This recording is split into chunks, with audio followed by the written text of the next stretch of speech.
7th, 2024 council meeting. The recommendation is that a regular council meeting be held on May 27th, 2024 and called to order at 6:04 p.m. May I have a mover? Moved by Councillor Martin, seconded by Councillor Cressman. All those in favor?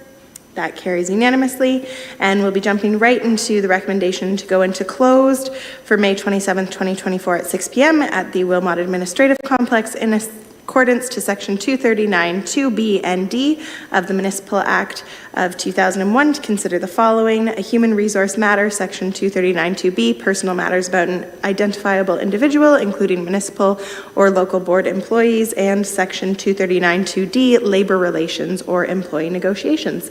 To get this on the floor, may I have a mover? Moved by Councillor Martin, seconded by Councillor Cressman. All those in favor?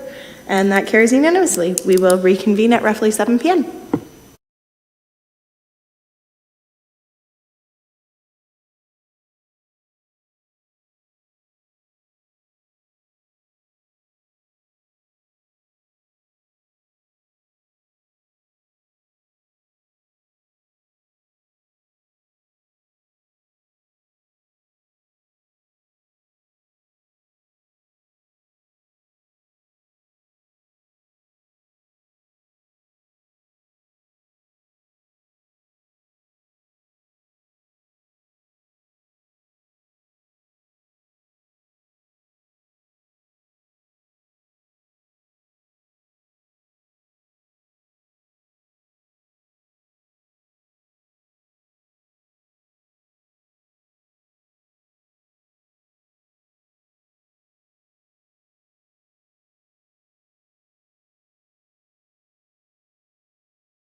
Good evening and welcome to those in our chambers. It's always nice to see people here in person. I will jump right into our May 27th meeting at item number 3, which is to reconvene an open session. We will be reconvening at 7:14. May I please have a mover? Moved by Councillor Martin, seconded by Councillor Wilkinson. All those in favor? And that carries unanimously. For our moment of reflection, this is actually an exciting moment of reflection. I know they're often more on the somber tone, but today I wanted to make note and honor one of our local Special Olympic athletes. This weekend I actually had the privilege to attend some of the Special Olympics that were hosted by the region and the Waterloo Regional Police Services, and I actually got to hand out some medals with our fellow police, and I'm proud to recognize Amira Black from our Wilmot Aquatic Aces Swim Club, who achieved gold medal in the Special Olympics. Wilmot was also chosen as one of the venues for the 2024 Special Olympics Spring Games, and we hosted swimming events both on the 24th and 25th, so a huge thank you to staff over in Community Services for all of their work and helping to facilitate that.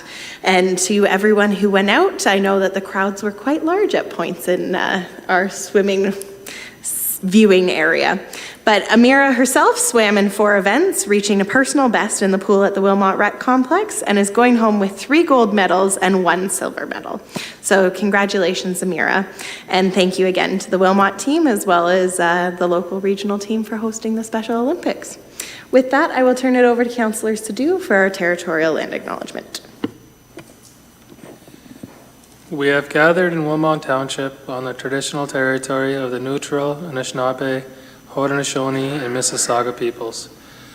We also want to acknowledge the importance of the Dish with One Spoon Covenant, a peace agreement made between the Indigenous nations before the Europeans arrived. It characterizes our collective responsibility to each other and Mother Earth. We should take only what we need, leave enough for others, and keep the dish clean. By acknowledging this covenant and the First Nations, Inuit, and Métis people, we are reminded of our important connection to this land where we live, learn, and work together as a community. Thank you very much, Councillor. For additions to the agenda, we do have a few delegations that are joining us this evening. May I have a mover and a seconder for the agenda as presented with the additions? Moved by Councillor Martin, seconded by Councillor Dunstall. All those in favor? And that carries unanimously. Are there any disclosures of pecuniary interest? Councillor Martin? Yes, through you, Mayor Salonen, as we talk about the grants, any discussion around the New Hamburg Firebirds, I declare my pecuniary interest. Thank you very much, Councillor. Any other councillors?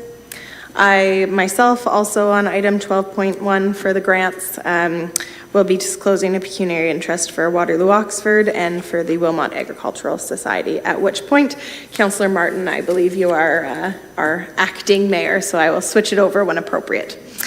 Our minutes of the previous meeting are from the May 6th meeting, and a recommendation to have them adopted as presented. May I have a mover? Moved by Councillor Martin, seconded by Councillor Sadhu. Any questions or comments? Seeing none, all those in favor? And that carries unanimously. As I did mention earlier, we do have some delegations this evening. We specifically have 3 registered who are going to be speaking on matters listed on this agenda.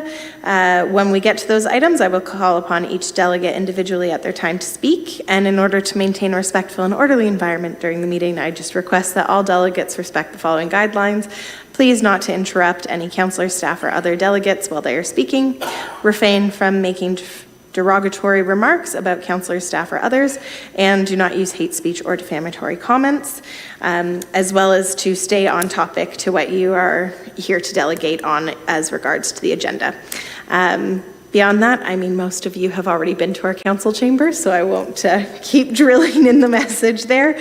Like I said, we will call you up when your appropriate item comes up. As for our consent agenda item, we just have 11.1. May I have a mover to get this on the floor? Moved by Councillor Martin, by Councillor Wilkinson, my apologies, seconded by Councillor Martin. Thank you. I'm just preempting that you wanted to put your hand up, Councillor. Any questions or comments? Seeing none, all those in favor? And that carries unanimously. And we'll jump right into our reports. 12.1, which we should all be familiar with by now.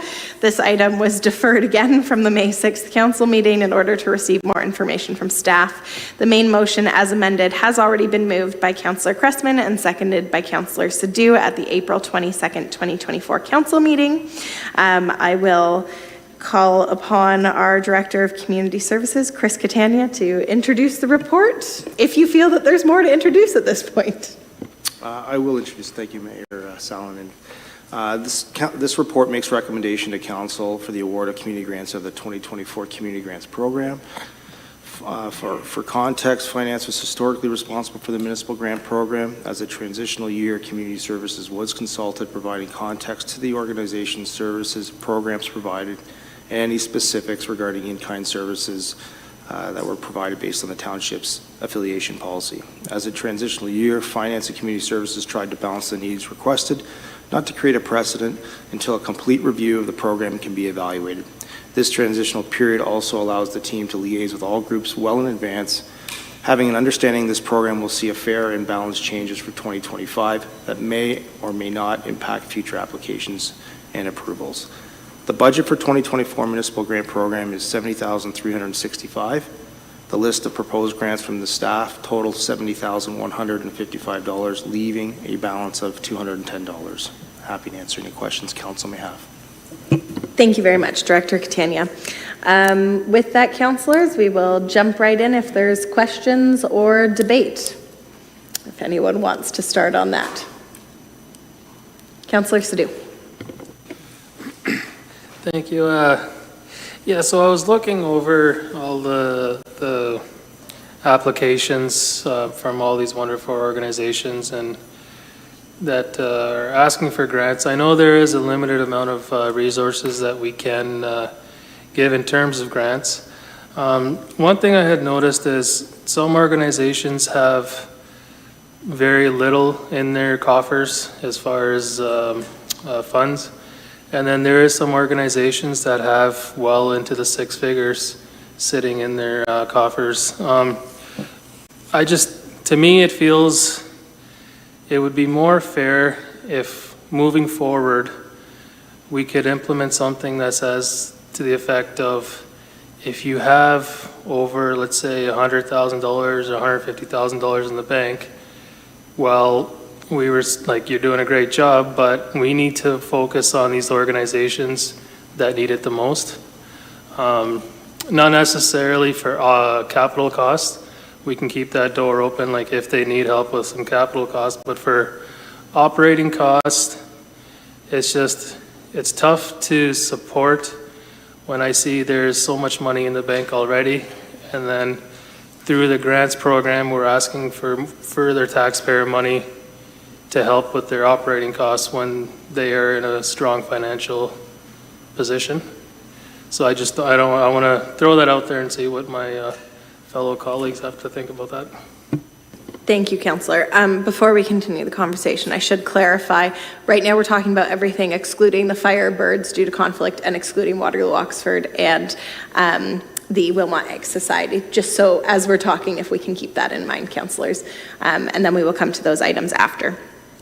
Any comment? Yep, Councillor Wilkinson, and then we'll go to Councillor Martin. Through the chair, when reviewing the applications and reviewing some of the financials submitted, certainly want to be respectful of those organizations that submitted them, but I concur with my colleague here with regards to the distribution of funds. I think there's a lot of great causes here that were potentially overlooked or passed over in this case. So I'm of the opinion that potentially there's some redistribution that could be done here. I'd be curious to hear maybe what my colleague has in mind as to how we may do that. But I think certainly, there are some organizations that didn't receive any funding that I think I would like to see some money redirected to. And I will say that we already had a conversation. Councillor Dunstall did bring up approving and including the Wilmot Girls Hockey Association, and that, I would almost make an argument for all organizations that requested and get funds, that we can maybe find a way to get them some funding. I know I spoke to a couple of them here, and understanding that what some of their needs are. I think I'd be interested in helping us redirect some of those funds to them, even like the Optimus Club of Mannheim, looking to secure some barbecues to help support their fundraising efforts. So there's a few things in here that I'd be curious to see what the redistribution could look like, but I'm open to having that conversation. I think that's the route we should go. Councillor Martin. Through you, Mayor Salonen, I appreciate, Councillor Sadhu, your comment about trying to consider organizations, some that have more than others. You haven't been specific, so I'm not sure what you're thinking about. You used reference of the 100,000 in the bank. If you were considering an organization like the Wilmot Family Resource Center, they may have money in the bank, but they also have quite a few staff that they have to pay regularly. And they're the only organization in Wilmot Township that distributes food through the food bank. Wilmot Township residents, it's hard for them to get food from the food bank in the Waterloo Region Food Bank. And so we have our own fundraising for the food bank, which the Wilmot Family Resource Center does. And so my caution would be, if we use that criteria, then it could exclude an organization like that. Councillor Wilkinson, or Cressman, sorry. I'm just getting everybody's names wrong tonight. Well, it wants a new password on my computer here, and of course, it just doesn't accept my new password. So I'm not feeling but in reviewing the information too, and I realize the financial information is redacted, and as such it should be. But one of the ones that struck me is Community Care Access, which is getting significant grants on an annual basis, has significant resources, and I really wonder what $4,000 really means to them, given the amount of money that they are receiving and have in their reserves. And to my mind, that was one. But I think further to that, through you, Mayor, sorry, I forgot that. Through you, Mayor, I think Director Catania was talking about looking to next year to maybe taking a different approach. And so we have, the real question is, do we go through and make adjustments to the suggestions for this year, or do we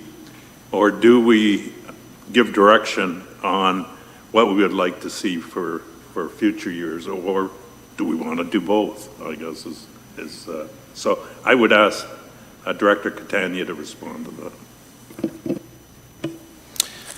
Thank you, through you, Mayor Salonen, to Councillor Cressman. I think the big goal for community services, since our department will be taking the lead for 2025, is to really do I don't want to say an overhaul, but really look at the criteria, look at the program itself, bring back a fulsome report to council this fall before we have applications come in for 2025, just to make sure that we're hitting the mark, look at our municipal comparators. I think at this point, staff have put their best foot forward when it comes to not creating a precedent for 2024 at this point, but again, I'm at council's direction when it comes to if there's little changes at this point, but we were trying our best to make sure that we weren't creating something that was unfair from previous years for this year, just to transition into 2025.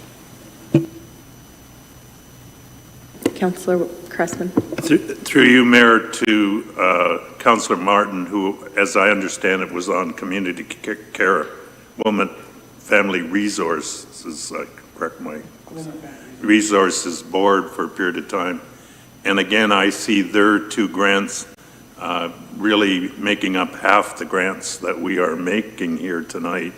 And just, I'm looking to you, maybe unfairly, to provide background in terms of, I understand what the food support that is needed, and they supply to Wilmot and southern Wellesley. But I'm just trying to gain an appreciation that they should take up half the granting that we are making this evening. So just kind of your Coles notes on that. Through you, Mayor Salonen, yes, from my point of view, supporting the Wilmot Family Resource Center is a very good thing because, as I say, they are the ones who supply the food bank. And I don't have the number in front of me, but it's in the hundreds. They regularly are giving out food boxes to people who need them, and there's nobody else doing that. Now, having said that, I mean, I live next door to Zion United Church, and there's a small food pantry. So yes, it's a small box that the church does give out, but in terms of any organized way, having the food bank. So for me, that in itself, 35,000, if we're supporting, let's say, more than 300 families, you don't get a lot of food for that. Now, I realize in terms of the specific grant, the one is to provide low-income individuals, I'm looking at number 3, interfaith counseling. Number 4, to assist in maintaining the current level and expansion of services targeted towards children and youth, and to fund a portion of the operating cost of an Indigenous worker to assist Wilmot Township. So neither of those specifically speak to the food bank, but I just see that as another place where they're putting their money. Because that costs a lot in terms of regularly maintaining that. The Indigenous support, having a salary for an Indigenous worker, in my mind, is a very important position. And again, it's in the hundreds of people that are being supported through the Indigenous worker in Wilmot Township. And you're absolutely right, the southern portion of Wellesley, or maybe larger than that in terms of Wellesley Township. The youth and children, they run programs on family violence. They have counseling, domestic violence issues. I remember being on a project years ago through the Wilmot Family Resource Center and the Waterloo Region Police working on the domestic violence. So in my mind, they're doing many important programs, and yes, it's a larger amount of money, but they're doing a significantly larger amount of work. I guess I'll jump in. We've had kind of a lot of skirting around, and I think some people have some ideas, but I will pick up on the Indigenous worker at the Resource Center. I agree. I think that the work that they're providing for our community is great, and I think that that's something that we can do, certainly, as we look at how we continue with truth and reconciliation. I was curious, though, and Director, wondering on your thoughts. I know some of the intent, and even in the way the application was written, sounded like that we as a township would be able to use this resource a little bit, as we obviously do not have a staff member with that specific role and skill set and capacity.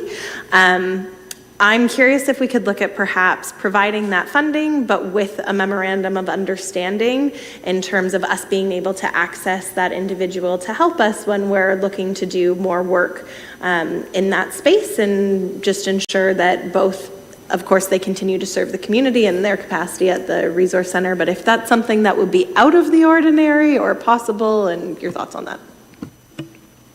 Through you, Mayor Salonen, I think at this point, I could definitely liaise with the Wilmot Family Resource Center and take a look at an MOU.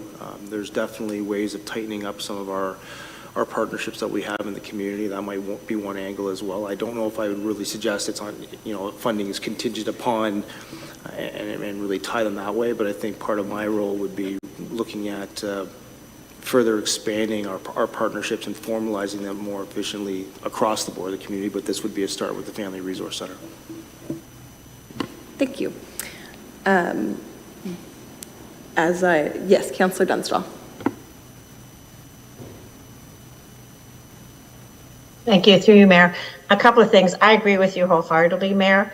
That was one of the things that I was going to suggest as well.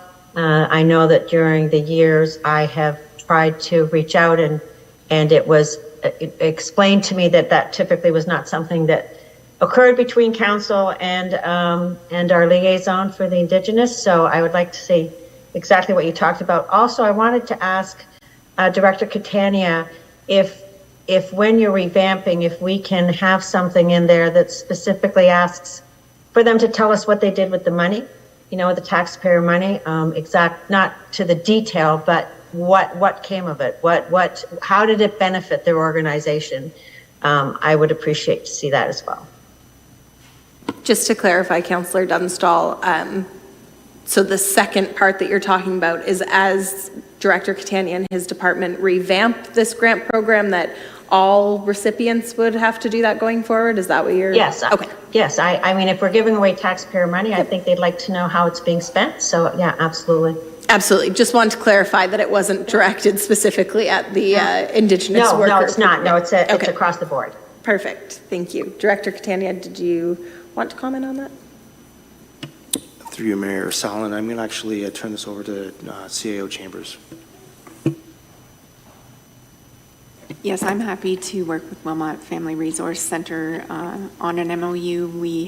I've had discussions with them previously in terms of the interaction between the township and the use of Elder Nina for, various functions, and so I'm happy to take that on.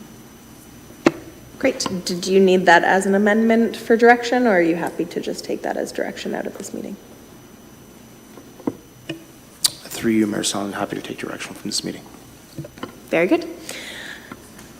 Councillors, I suppose, so that we're not here all evening and our delegates on the other topics aren't waiting, if people want to start making changes, that we start chatting about that. Councillor Sadhu?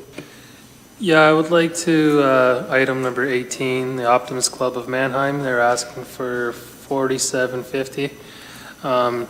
Maybe not the full amount, but to distribute $2,500 to the local club. I see they're asking for money to buy a barbecue and a 10x10 tent, and I know for Optimist clubs that's very important for their organization and for their fundraising efforts. So I think if we can distribute some money towards them, that would be helpful. Just one moment while I double check with the clerk on the best way that he wants to go about proceed.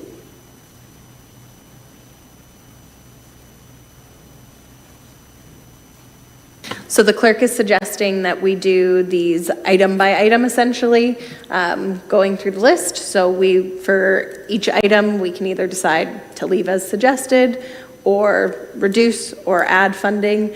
And if we decide to make changes, that we would need a mover, seconder, and then obviously council support on that. Does that process work for everybody? Okay, Councillor Wilkinson.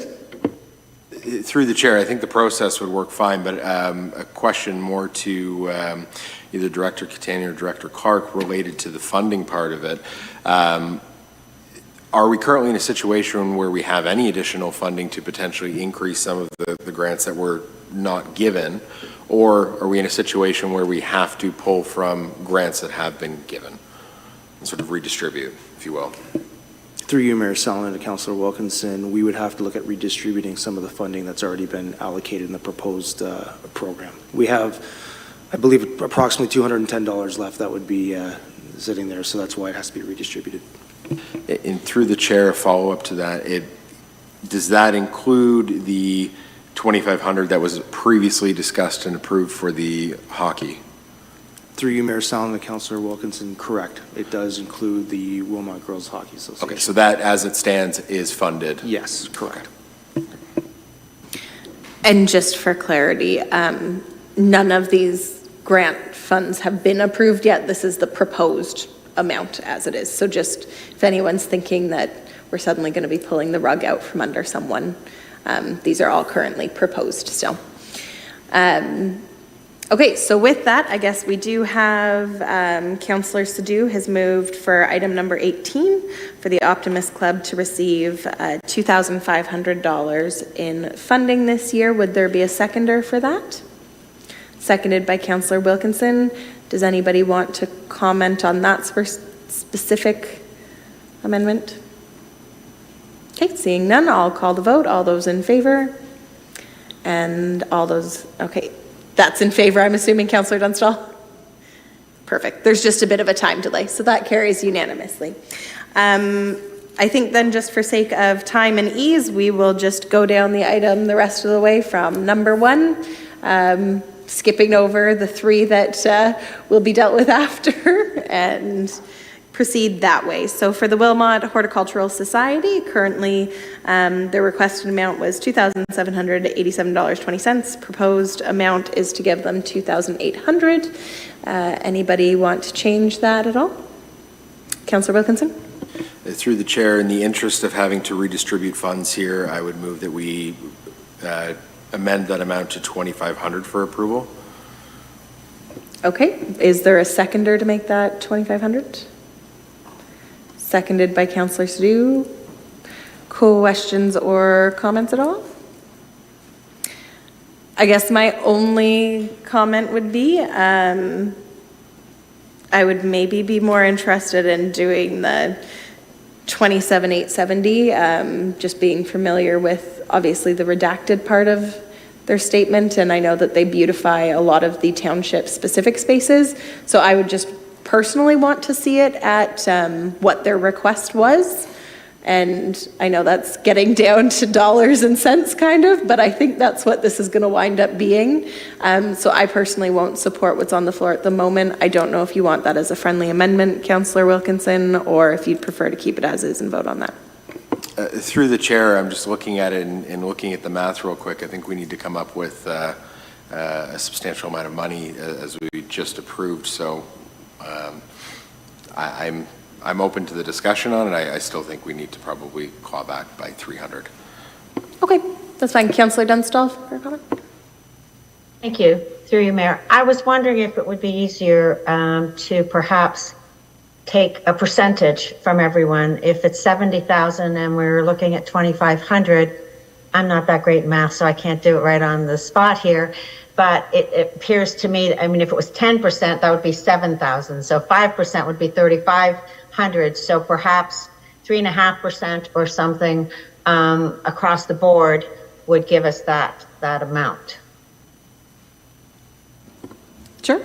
We will go to Councillor Stew and then Councillor Wilkinson. Yeah, for the sake of time and consistency, I think that's a good idea. If we just across the board take whatever percentage is needed to come up with the 2,500, and then that would save us from going line by line and the whole redundancy of it all. So I second Councillor Dunstall's motion. Okay, before that, we do technically have an amendment on the floor. Do you want to remove that and replace with what is being proposed, Councillor Wilkinson? So through the chair, I don't believe I have a motion on the floor. I believe I seconded a motion previously. Sorry, I'm losing track of who moved for the 2,500 for the Hort Society. Was moved by Councillor Sadoo, seconded by Councillor Wilkinson. So I guess Councillor Sadoo. Pardon me, sorry, No. I did put Okay. that forward. If I may, let me Yes. have a comment here. So through the chair, I think what I would propose and what I'm looking to do, and if it's agreeable, I'm looking at the 6 grants that are unfunded. I mean, we're -2 at this point because we've agreed to provide 2,500 to the Optimist Club of Mannheim and 2,500 to the Wilmot Girls Hockey Association. So that leaves 4 left that are not receiving any funding. I'm thinking, again, we have a motion on the floor to deal with, but I'd probably go the route of suggesting that we provide them with 2,500 each as well, and then proportionally pull from the others, if we want to go down that road. Okay, so just to confirm, you're suggesting 2,500 to Love Your Neighboring Community, to New Hamburg Hockey Association, to Optimist Club of Mannheim, to the Waterloo Region Community Garden, to the Wilmot Girls Hockey Association, and to the Wilmot Softball Association. Is that correct? 2,500 for each of them? And then through the chair, proportionally pulling those percentages from the From the other suggested grant. to make up the difference. Okay.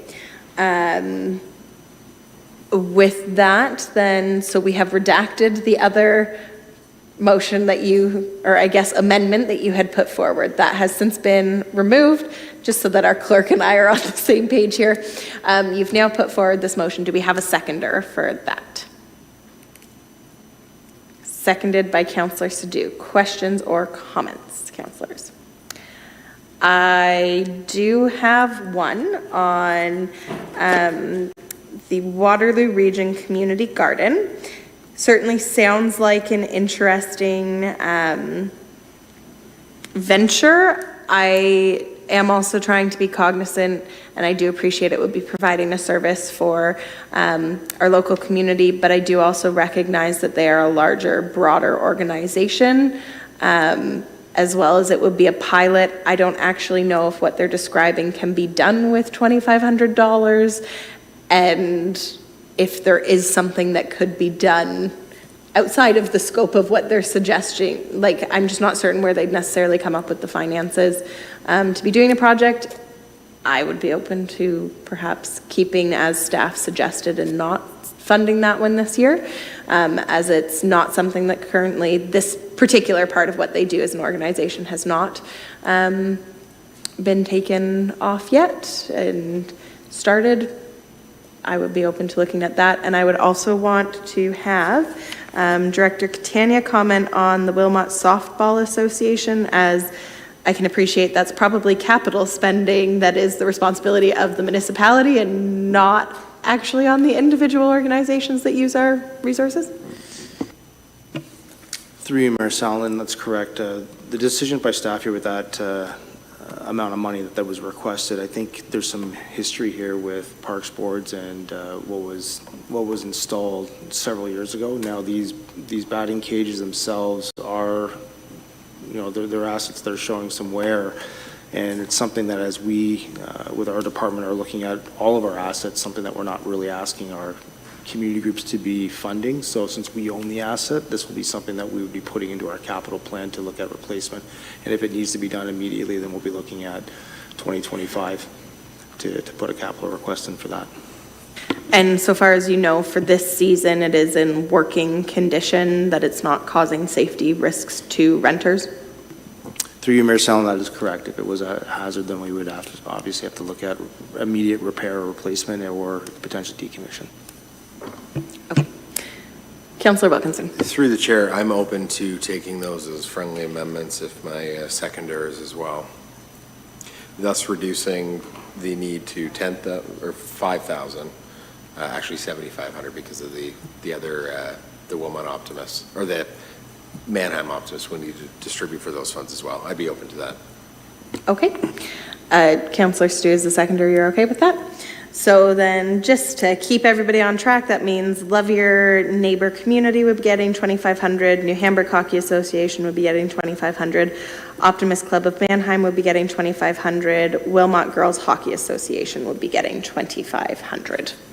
And then the remaining percentage would be made up in a percentage amount to essentially come up with that funding from the others. Any other questions or comments then on the recommendation before us? Seeing none, all those in favor of the amendment? And that carries unanimously. And that would leave us then to vote on the motion as amended. I don't think we really need any more discussion, as that kind of summarizes all of the points. So it's already been moved and seconded. Any last comments or remarks? Oh, my apologies, Director Catania.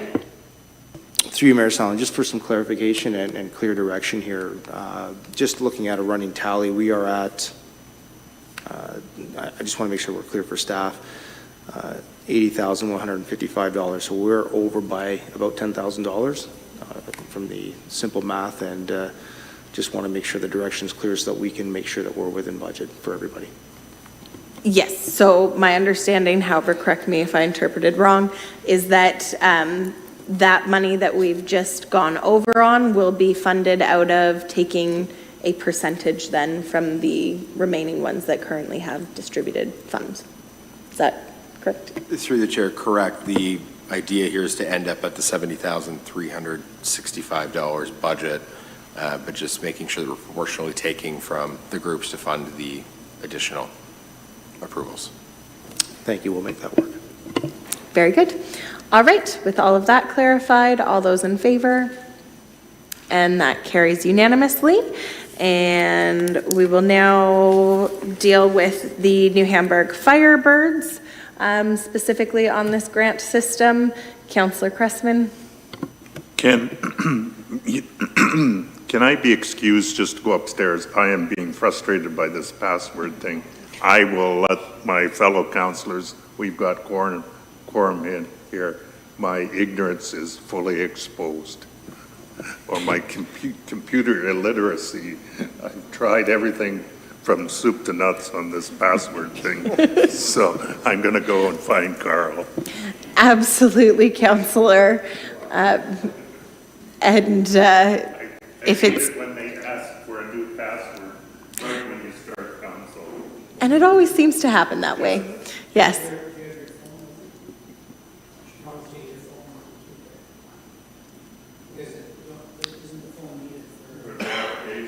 Yep. Very good. All right, so in that case, this one, Councillor Martin will not be participating in the conversation. I will turn it over to Councillor Wilkinson. Yeah. Through the chair, I just move that we apply the same motion and principle discussed in the last conversation to this item as well. Moved by Councillor Wilkinson. Is there a seconder? Seconded by Councillor Dunstall. All those in favor? And that carries unanimously. And now I will step down as chair for the next motion and pass it over to acting Mayor Councillor Martin to take the floor for the other two grants. Thank you, Mayor Salonen. I will now read the recommendation that the proposed 2024 Community Grants Program grant funding for Group 2 Wilmot Agricultural Society and Group 5 Waterloo Oxford District Secondary School bursaries listed in Appendix A be approved for payment. May I have a mover and seconder?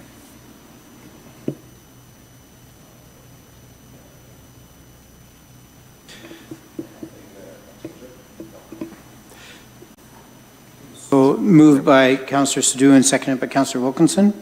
And Councillor Wilkinson, Yeah, so through the chair, I move that we apply the same motion and principles discussed in the previous conversation to these two items as well, to proportionally deduct from them to fund the other.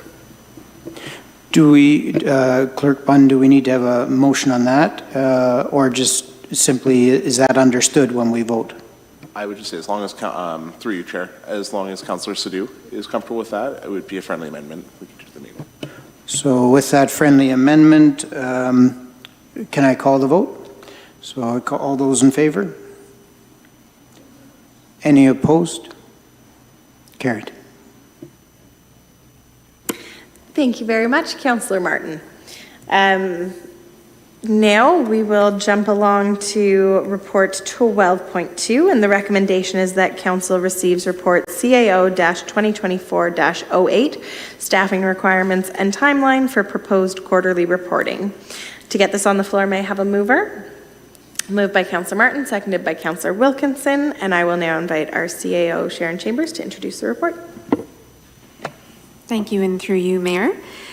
The purpose of this report is to provide Council with an update on the staffing resources required to implement some enhanced reporting, as was requested in a notice of motion that was brought forward by Councillor Wilkinson at the January 29th meeting, and we were instructed to report back by May 27th. So this is the reporting back. I first want to say that staff is supportive of this motion and the enhanced reporting requirements. As you know, Council's been with us for a couple of years now, and we've had 2 budget cycles, and we've had some very challenging fiscal circumstances that have come forward during our budget processes. And so it is important to increase the transparency, accountability, and provide more proactive planning through detailed reporting from the various departments. The report before you does provide an analysis of the proposed requirements as compared to the current practice, and I'm going to call on a couple of my colleagues to supplement with the information related to their own departments.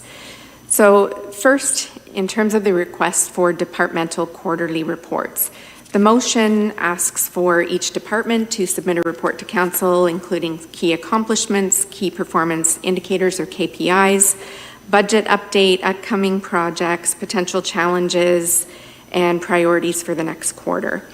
So to look at our current practice, In terms of some of those reporting requirements, we do them on an annual basis through the budget. And as you know, we did some work to enhance the budget last year or in 2024.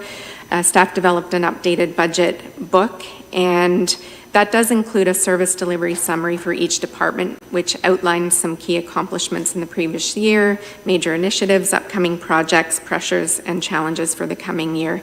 Some departments included KPIs, but they were somewhat arbitrarily selected based on available data, but don't necessarily align with any strategic goals that have been provided by council. So when we're measuring, we don't really know if we're measuring in terms of valuable information that council needs to understand to be able to track your progress towards your goals. And best practices to consider when developing KPIs is really to prioritize the strategic goals of the township first, and those KPIs should provide meaningful insight into our performance. In order to achieve this, we also need some basic foundational systems in place and adequate staff resources to update and maintain the data. We do quarterly financial reports. They've been very basic, and that has been our historical practice. They are related to operating and capital, and so those quarterly reports are more of a financial update, and they're brought forward to council and the public in an open forum. The motion also requested Chief Administrator Officer weekly reports, and it's proposed that the CAO provide concise weekly summary of township operations to council. As far as current practice is concerned, I do provide a weekly update to council on various departmental activities, upcoming programs and events and activities. This is information that can be public, and council can share that with their constituents. In addition, I do provide regular email updates to council on operational matters and matters requiring council attention, and that does include proposed agenda items for the upcoming council meeting, just one meeting in advance. In terms of legislative services, the clerk reports on the upcoming agenda. I will turn it over to Clerk Bunn to discuss what the request was and what current practice is and what he would suggest offering in its stead. Through you, Mayor, staff was asked to look at the possibility of reporting as far possible as 4 months, or 4 meetings rather, in advance of a meeting with information relating to upcoming agendas, scheduled discussions, pending discussions, and any pertinent information that council may need and the public may need. I'll be frank, in a review, through our staff's review, we were unable to find an example of where a municipality has went to that extent of providing 4 meetings in advance. If we look over the summer, for instance, that would put us into August, September, which would be quite a long period of time. And I think the challenge there for any municipality would be looking at what is actually coming forward and managing the priorities and the conflicting priorities, and of course the changing environment that we're in. So I think to manage expectations as best as we can, I wouldn't necessarily go that direction. However, what we did do was we looked at other ways we could kind of think outside the box for council and support the public in an accountable and a transparent way by providing information that we might feel would be helpful for people. And certainly, as we see with council in making deferrals, for instance, or notice the motions and motions with key deadlines for reporting back when discussions will happen, I think there's an opportunity there for our team to be putting that information publicly available in an accessible format on our website, certainly for council's intake, but also for the public, as a quick one-stop shop, per se, where the public can look and see, if council has deferred a decision, pending information, that could be easily accessible.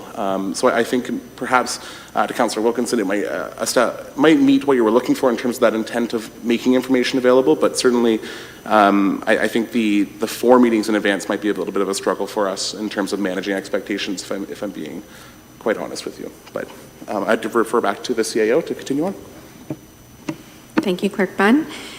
And so in reviewing this, we wanted to make a recommendation on what we could do this year within available resources and discuss sort of the foundational pieces that we need to put in place to be able to work toward providing all of the reporting requirements within this notice of motion.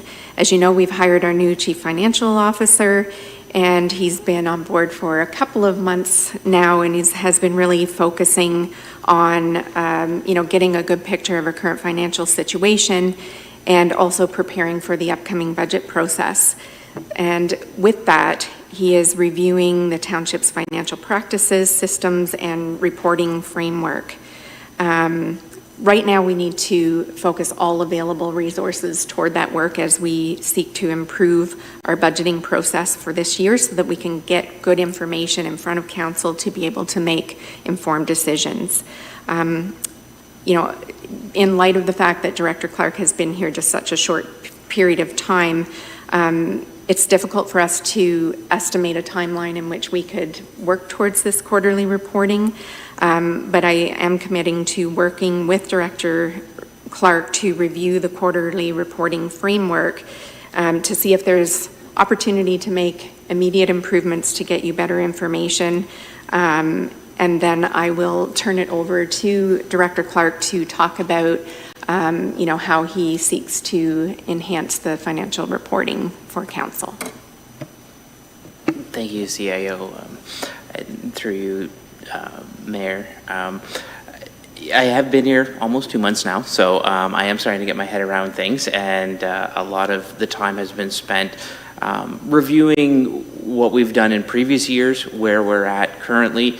We're currently finishing up the year-end 2023 and be bringing the auditors in shortly. So my plan to get in front of council with that information and to the public as well really is tied around that process. So as we move forward over the summer, my intention is to bring forward a budget calendar at the end of June for council approval so that we know the process we're going to go through in the fall.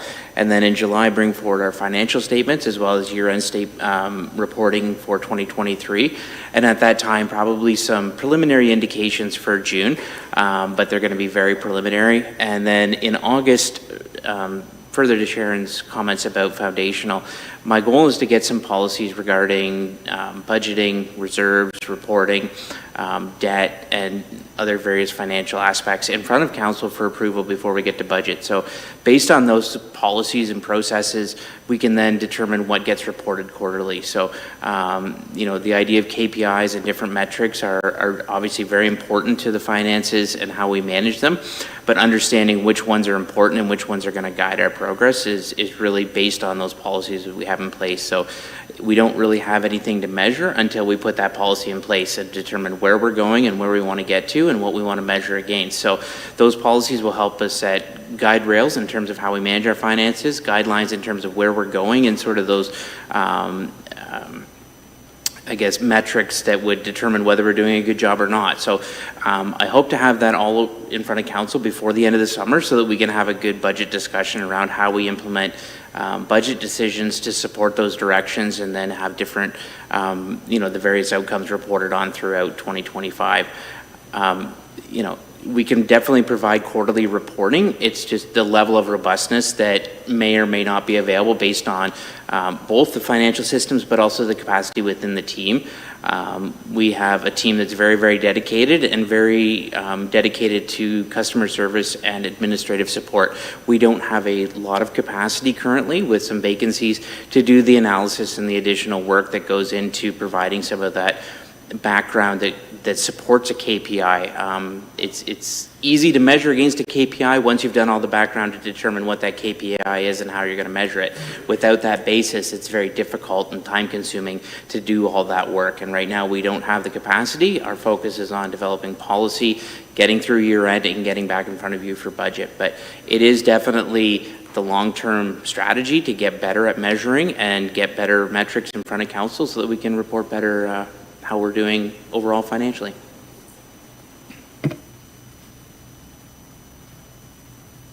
Any closing remarks, CEO Chambers? None, thank you. Just open, happy to take any questions. Okay, thank you very much. We'll go to Councillor Cressman. Yes, again, I apologize for my incompetence, and Carl has set me straight on the straight and narrow. I think in reading this, I I'm wondering the tie-in for these KPIs with the strategic plan. I would think there is an opportunity here to basically develop through, I guess, through you, Mayor, sorry, I keep forgetting that. The opportunity to look at the strategic plan in guiding us on what are the highest priorities to be developed, and then a path forward on how we stage or phase in some of these other suggestions as we look down the future. Because I think, at least it's my opinion, quarterly financial reports and variances from them are something that I've been very familiar with in other boards. It's just the nature of what has to be done. But I think it's the analysis, that the in-depth analysis that gives us the knowledge of what is really happening behind the scenes. And I would think that, especially from built on the departments, it would make it much easier then to move forward into a budgeting process where you have some of this analysis and you have understanding when the dollars flow in, when the dollars traditionally flow out, et cetera, in different departments as well. So I see this as being part of the strategic planning process and would assist us in trying to set our priorities on some of these things in terms of reporting on a go-forward basis. Thank you, Councillor. Councillor Martin. Through you, Mayor Salonen, I want to express appreciation, CAO Chambers, for your report. And thank you, Clerk Bunn and Director Clark, for your comments on this as well. I agree with you, Councillor Cressman. I think that this is part of a strategic plan, and I'd rather see council work on a strategic plan. In my opinion, staff has been doing a good job of reporting and keeping us informed. I find staff to be very cooperative and collaborative and very good at giving information whenever I've made a request or I've seen my colleagues make a request. So in my opinion, what has been said would suffice in terms of moving forward and on this motion. Councillor Stu. Yeah, thank you, Mayor Salonen. I apologize if I sound weak. I just kind of running out of energy now and running on fumes. But as I look at this report, it's not as complicated as it's really being made out to seem. For me, it's give us 4 reports a year per department. These are our goals. This is how we're meeting them. These are our goals moving forward. For example, Director Catania's department, he's been consistently coming in under budget on RFPs. So just give us a general summary of this is what we've been doing this quarter. This is what we expect next quarter. This is roughly where we're coming in at budget. I mean, we're getting down a rabbit hole of KPIs and strategic plans. It's all about transparency. It shouldn't be too hard for departments to come out and say, this is what we've been planning, this is where we've met our goals, this is where we're falling short, this is where we need some help. In the next quarter, these are our goals, this is what big ticket items that are coming down the pipeline, and this is how we're planning on doing them. I mean, per department, this shouldn't be very difficult, and you don't need extra staff to be able to give us general information per department. I run a business. You can ask me what's going on, Harv.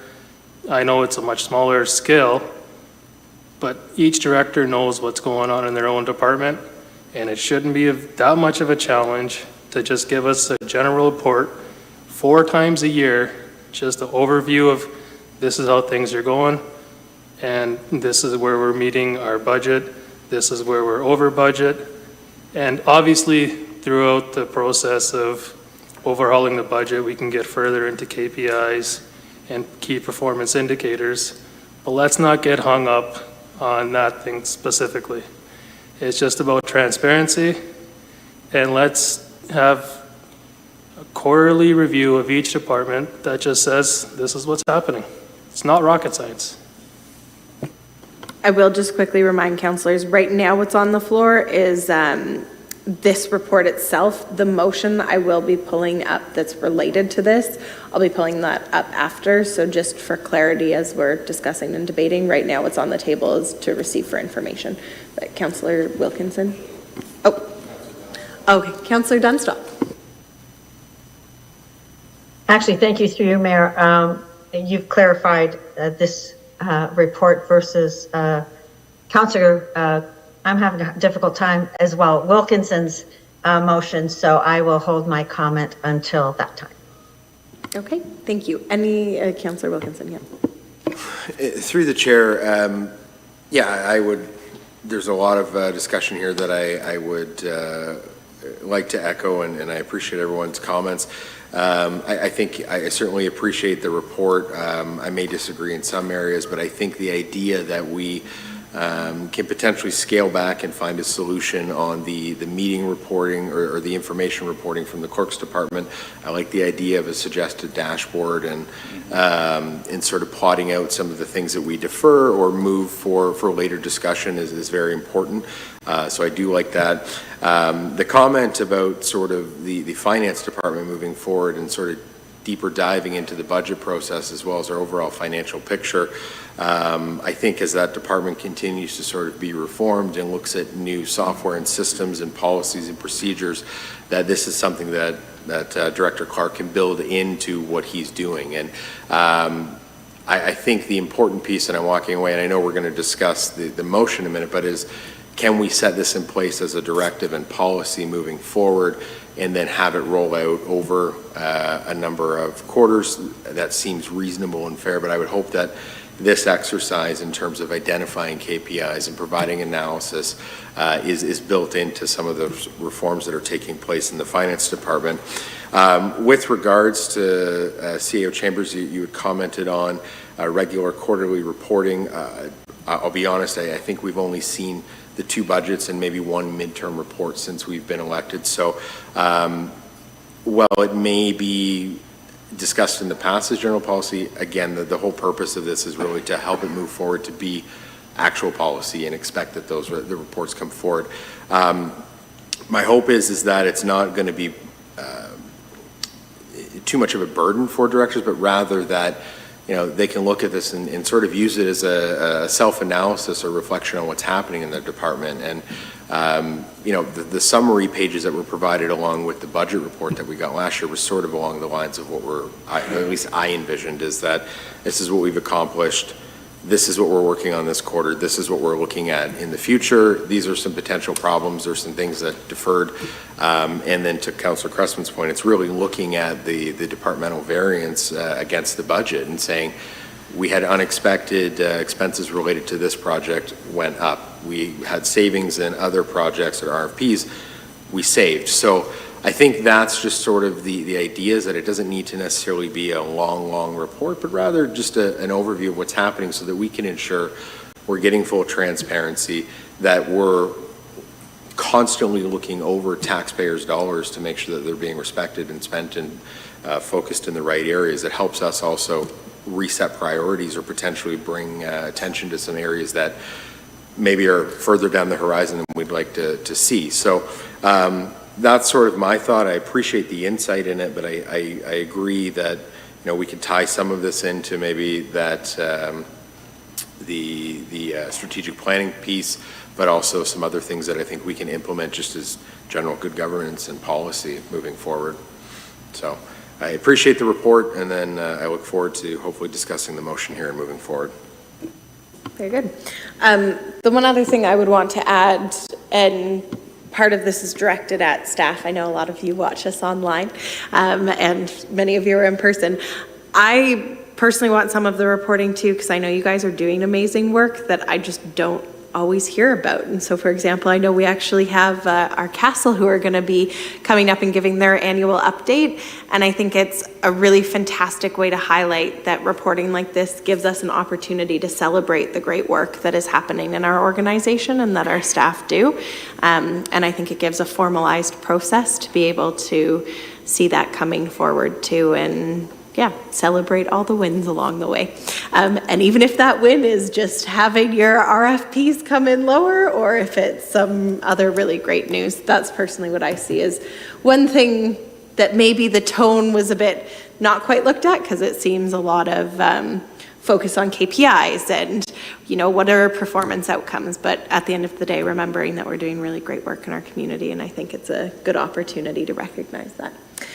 With that, any other discussion on receiving this report for information? Seeing none, I'll call the vote to receive for information. All those in favor? And that carries unanimously. I will pull up item 14.1, which is Councillor Wilkinson's deferred motion that pertains to this report. Councillor Wilkinson, I don't know if you want to speak to it or possibly make amendments after this report. I know you alluded to a few things, but...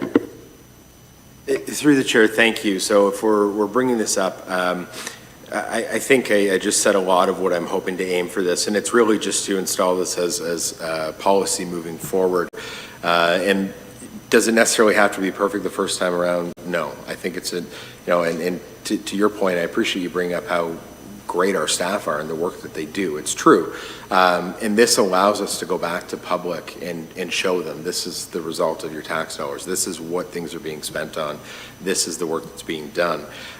So the hope is, again here, looking at it, I think we can make some amendments that perhaps some of the key accomplishments, sort of looking at past quarter, current quarter, next quarter, can remain. I would look to maybe tie the KPIs and have that discussion maybe internally further to say how do we develop that, tied to some of our further strategic planning conversations. Would hope to continue to see budget updates and even just a simple variance analysis to show what is our spend to date in this department. Are we above or below where we'd expect it to be? Again, it allows us to have some more insight into, are we going to have excess funds? Are we not going to have enough funds? Which will allow us to potentially help make better informed decisions moving forward as things continue to pop up through the year. And then with regards to the piece about planning 4 meetings in advance, I am open to pulling that piece and adopting what Manager Bunn had, or Clerk Bunn had suggested here, with developing a dashboard to track and keep some of that information readily available on our website where we seek agendas and other items. So if you followed all that, Clerk Bunn, that would be my suggestion. I don't know who the original seconder was, if there's support for those changes, but that would be my plan right now, to at least get us started on this path and hopefully refine it as time goes on. So the seconder was Councillor Sadhu at the January 29th meeting. Councillor Sadhu, are you supportive of those changes that Councillor Wilkinson wants to make? I'm just going to quickly run through to clarify. So you're going to keep your whereas statements, then therefore be it resolved. You're going to keep your key accomplishments, that you want to see activities achieved over the quarter/progress. The key performance indicators, you want to add in a part saying that we'll internally develop the KPIs and link that to strategic plan.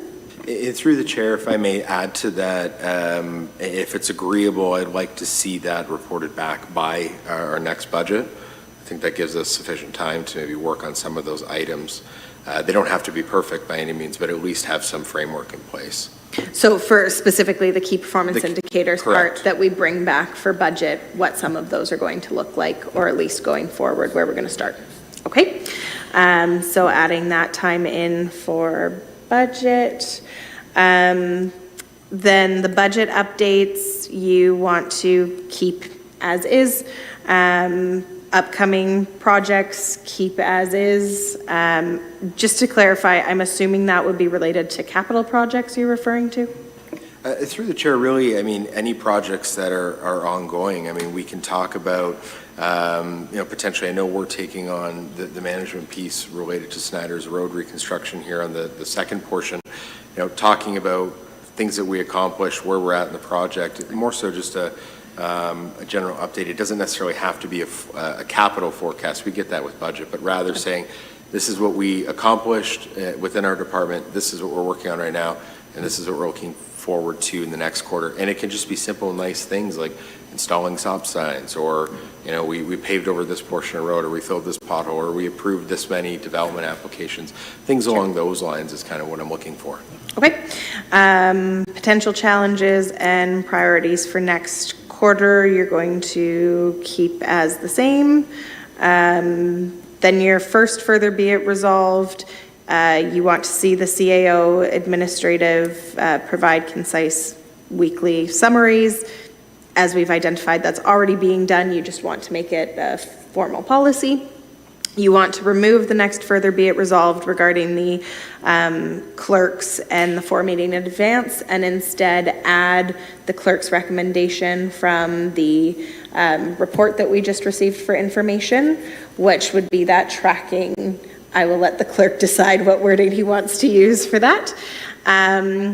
Then for the further be it resolved, implementing these reporting requirements shall commence at the next fiscal quarter. I know that you talked about slightly adapting that as a rollout plan. How did you want that worded?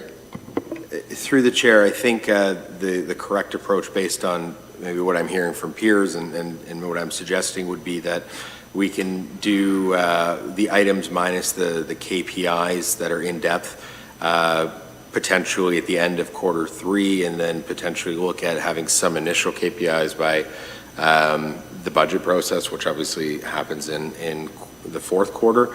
If there's a staff suggestion that maybe change, I'm open to hearing it. But again, we're not defining these fully, and obviously there's other conversations that'll take place, but just sort of as a framework, I would suggest is maybe that for now. But again, open to suggestion. Staff, is there a particular comment as that is timing pertained, Director Clark? So just to be clear, budget process starts in about 6 days from an internal perspective, right? So we begin the budget process with my colleagues and starting to build the budget. And really, I think what we could commit to would be a framework of how we would develop KPIs, how we would implement KPIs, and how we would measure KPIs. But to have KPIs in place for this budget, I think would be a significant amount of work given where I'm starting from and where I'm at. So I commit to including, along with the budget, a way forward on how we develop KPIs throughout 2025. But I think also that strategic planning piece has to be in place, and that's not going to be in place for some time relative to the budget, given that we're starting soon on the budget. So I would ask that we hold off on actually measuring KPIs until further notice, but we begin the work on how we would develop a framework for implementing KPIs across the organization. Councillor Wilkinson? Through the chair, Director Clark, I appreciate your input there. I would suggest that I'm open to that. I think there's a few pieces that maybe we can go through first, and again, something that we can continue to work on internally. So if you're agreeable to have sort of that framework or that plan as to how we'll achieve that by the budget discussions, I think that's agreeable, and then we can continue to further formalize that through the budget process. And just to clarify, the council and staff budget discussions Yes. when they come forward, not the Agreed. in 6 days. Okay. No. Yes. 6 days is too soon. Very good. Councillor Dunstall, I did see your hand up there.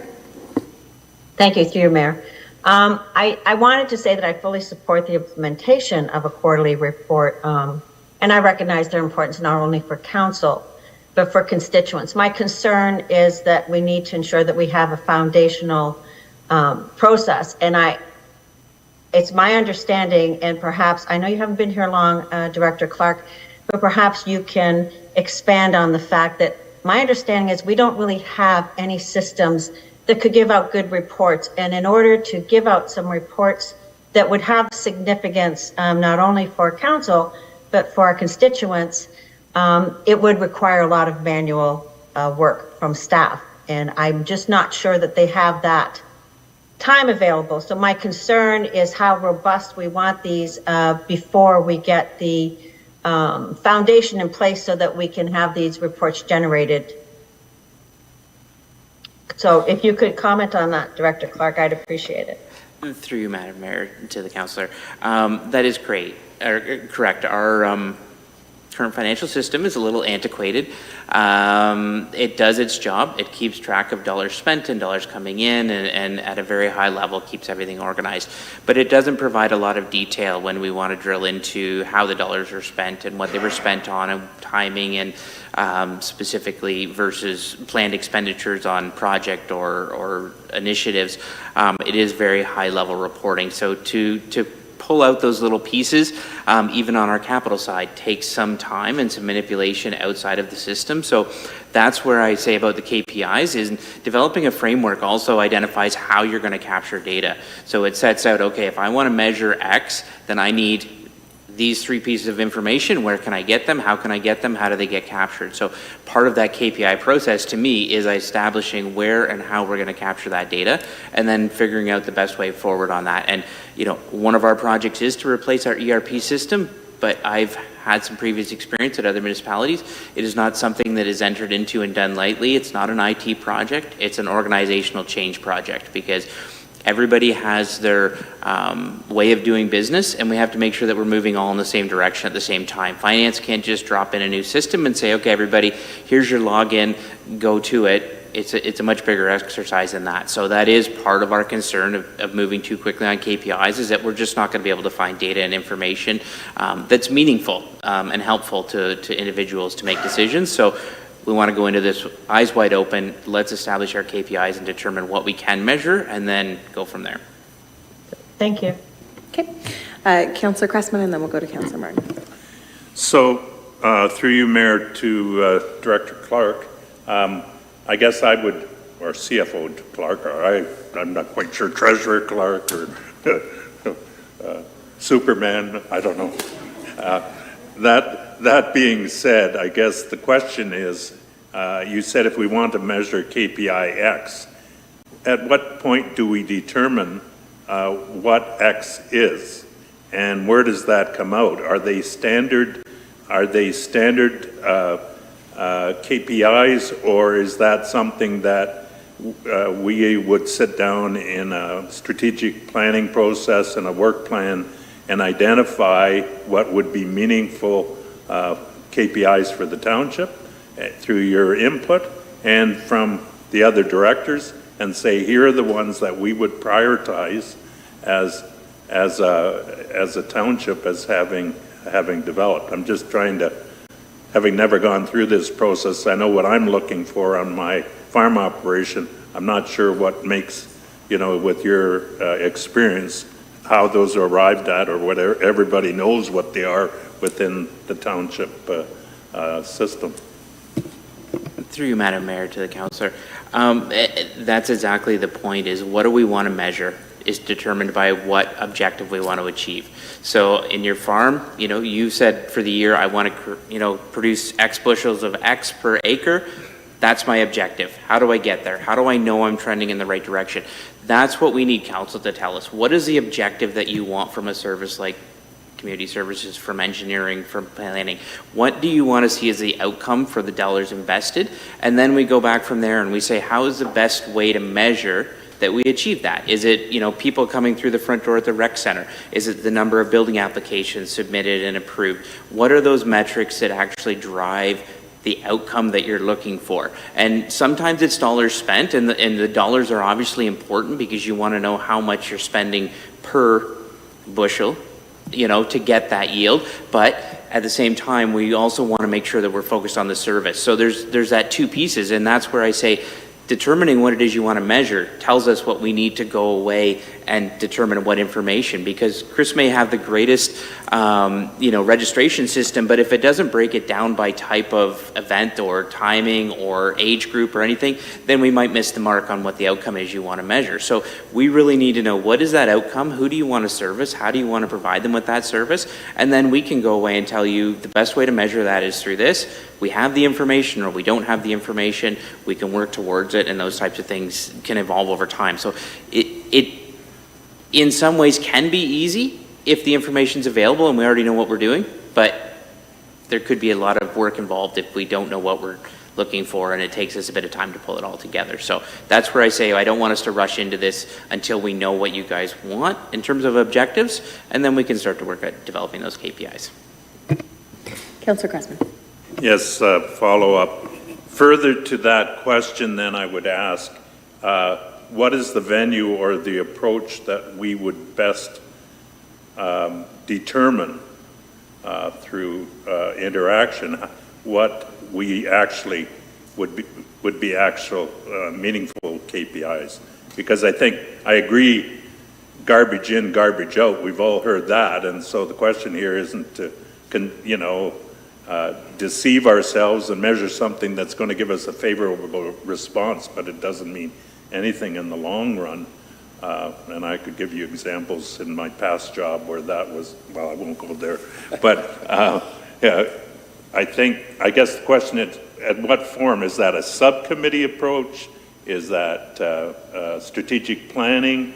Is it, what have you seen worked in the past in your previous experience that would develop meaningful KPIs and provide the council with what they're looking for? So through you, Madam Mayor, to the councillor, the strategic plan is where it starts. So that is a collaborative effort between council and senior management about where the organization is going over the short term and long term, and that sets the objectives for the municipality, and then that sends us the picture of what we need to achieve and how do we measure that achievement. So that strategic plan is the critical document that gives us that guiding principle, and obviously it's based on a whole bunch of other inputs, municipal master plans and all those things, but that strategic document brings it all together. Councillor Martin.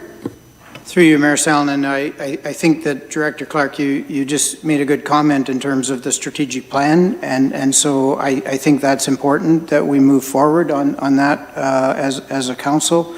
I appreciated CAO's Chamber's report, and so in my opinion, this motion by Councillor Wilkinson is putting undue pressure on staff and asking for something that I don't think is going to really give us what we as a council would benefit from. I think the comparison to individual businesses are not useful, and so I would disagree with Councillor Sadhu's comparison with his restaurant and the township, which is made up of 20,000 people, 100 and some staff.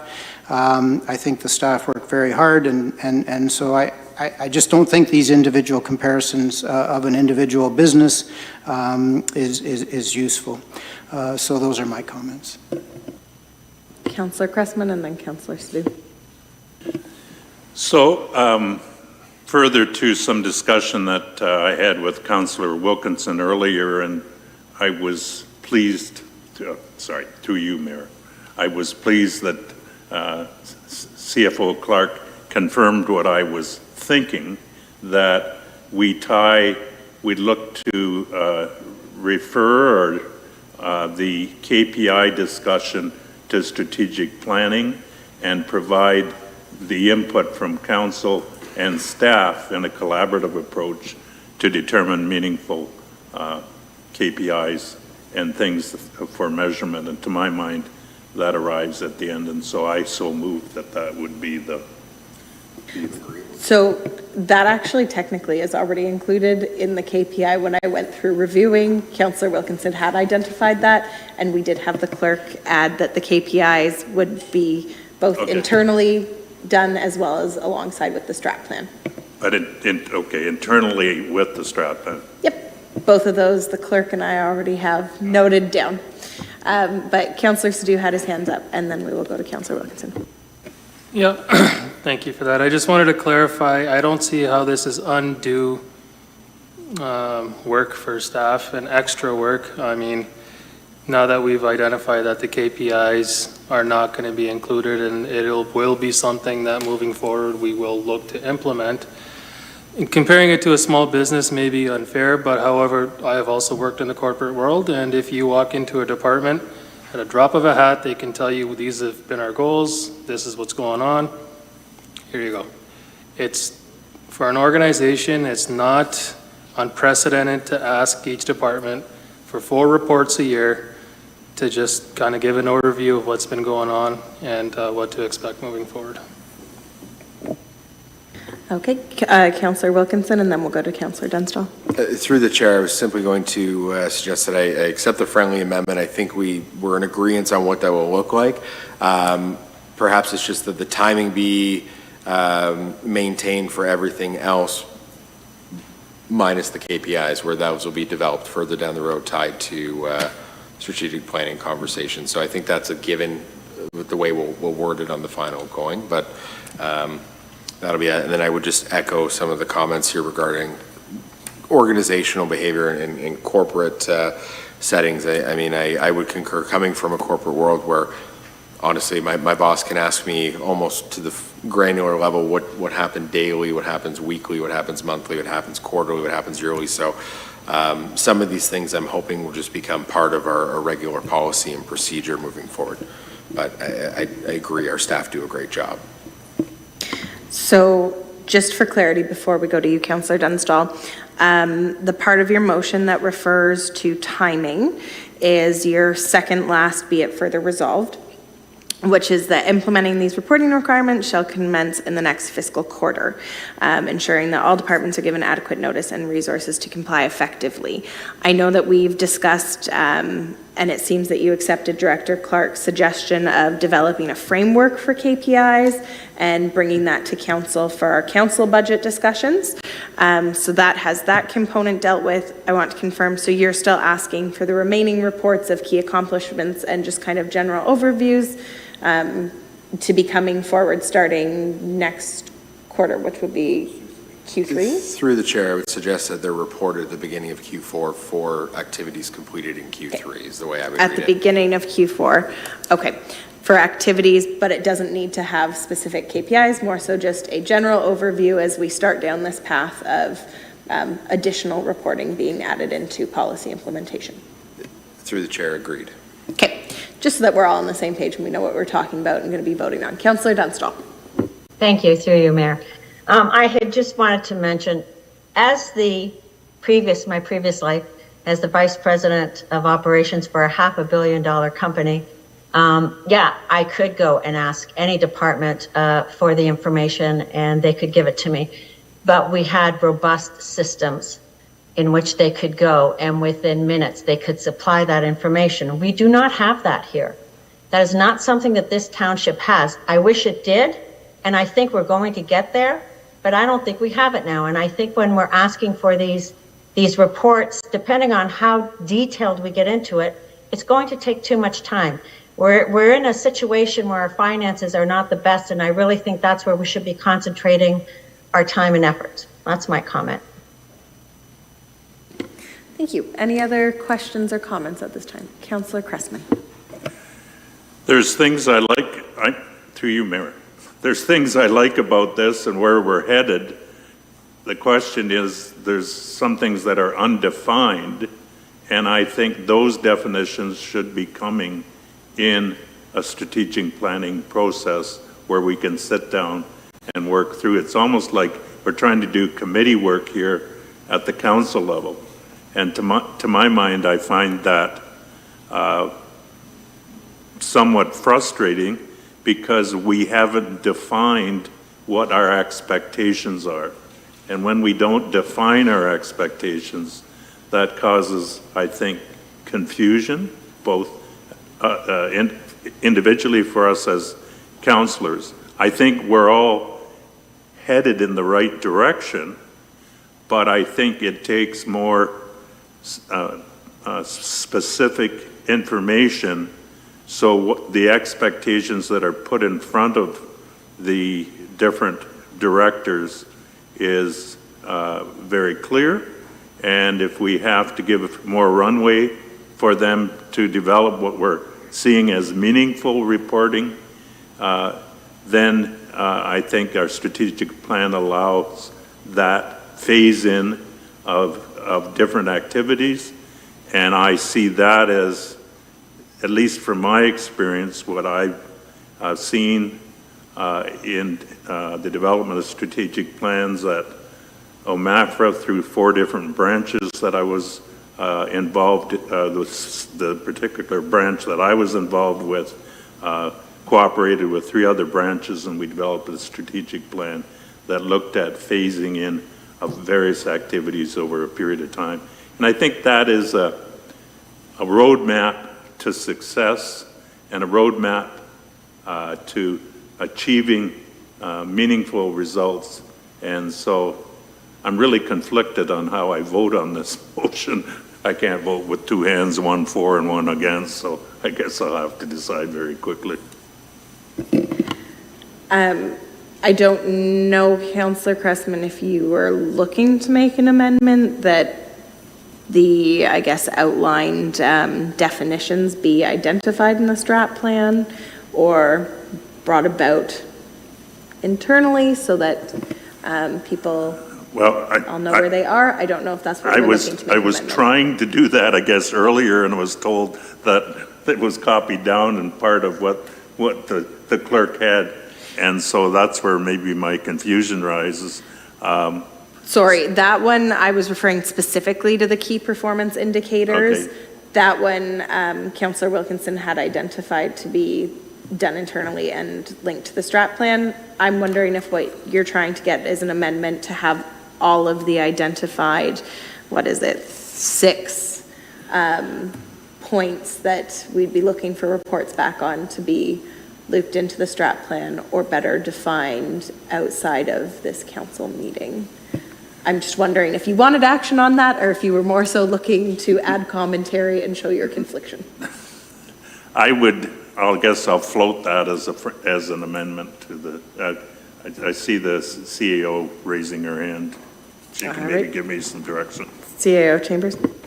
Yes, I think, I do want to clarify that staff is not saying that we don't want to do quarterly reporting. We certainly see the importance of that. And, if you have not, over the past year, received your quarterly reporting in a timely basis, it is due to the staff transition that we've had in place and, trying to get the budget going at a time when we're under interim leadership. The purpose of my report was just to say that, I want an opportunity to work with Director Clark now that he's on board to determine what is an appropriate framework for quarterly reporting. How can we enhance the quarterly reporting to begin to achieve what you are seeking with the available resources that we have today? I know it's easy to say, oh, it shouldn't be that much work. But in actual fact, when we are focusing our efforts on working on these foundational pieces that is going to set us up for success in the future in light of our current financial situation, it's a scenario of let's walk before we can run. So we certainly want to provide you with information, be transparent about the township's finances. I think that's absolutely critical as we move forward because we need to be looking at our service delivery and what is important to the community as compared to the tax increases that may be necessary to bridge our financial situation and put us in a better footing. So that was the purpose of my report, is to suggest that we focus on those foundational pieces around the budget, around the systems that are necessary to provide good data, and do our very best with the available resources that we have today to provide and enhance the information coming forward to council in terms of quarterly reporting. And, with the goal of getting there, getting to the requirements of your motion once we have all of those systems in place. Okay, sorry, I thought that was going to be about the amendment on the floor. Is there a seconder for the amendment because that is what takes precedence in the discussion at this point in time, and needs to be dealt with first. Through the chair, could you clarify the amendment? So the amendment would be, in your first, therefore be it resolved, you identify 6 key bullets as to what you want staff to report back on. If I'm interpreting correctly, and correct me if I've taken this the wrong way, Councillor Cressman, but would be to link this all to the strat plan for coming up with terms that all of us collectively as council and as CLT agree on, so that when the reports start coming, nobody is surprised or has different expectations. Essentially managing expectations. Personally, from my perspective, I see that as feasible because if the strat plan is not done by Q4, we have other issues. When you wanted to start seeing this, as well as I think it coincides with the budget as identified in CAO Chamber's report, the budget book that they're planning on updating and reviewing each year does paint a broad stroke over what you're trying to start doing. So I think we're already going to see staff doing the work towards this, but this will help make it a policy long-term going forward that we can continue as you identified to work towards. I will leave it to you though to decide if you want to see that as a friendly amendment or add that as an amendment. Okay, so that is a friendly amendment.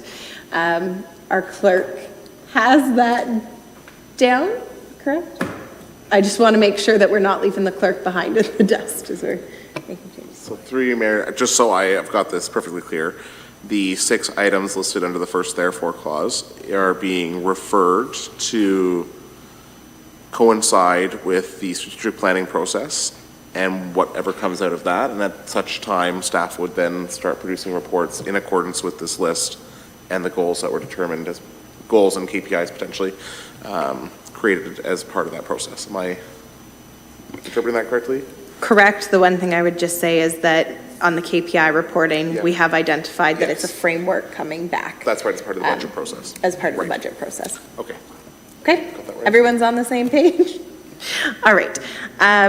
With that, any other questions or discussion on what we have before us, this very now amended motion? We do need to vote on the amendment, and then we will have to vote on the motion.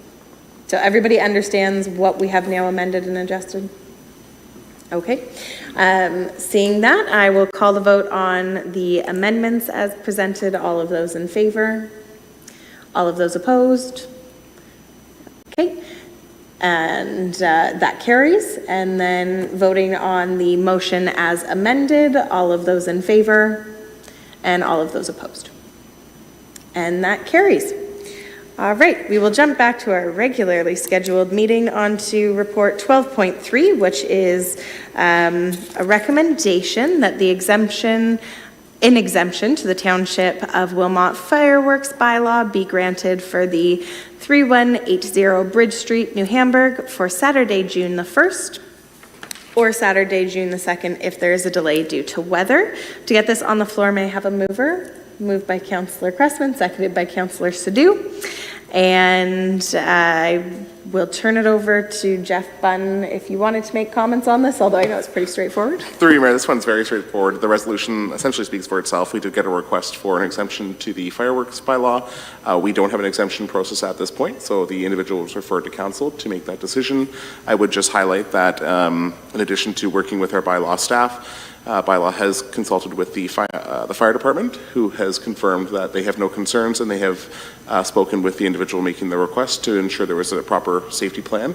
The last point I'd make is that the property is quite large, and the nearest neighbor is very far, very far away. That there would be very little concern there. Thank you. Any questions or comments on this one, councillors? Seeing none, all those in favor? And that carries unanimously. On to our 12.4, and this is that report CS- oh, sorry, Councillor Sadhu, I see that you have a question. I would just request a 10-minute recess. Yes, I think that's perfectly fine. We will reconvene at 9 o'clock, so long as I have a mover and seconder. I can't forget process. Councillor Cressman, seconded by Councillor Wilkinson. All those in favor? And that carries unanimously. We will be back shortly.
All right, I will need a mover and a seconder to reconvene an open session at 9 o'clock. Councillor Martin and Councillor Wilkinson, all those in favor?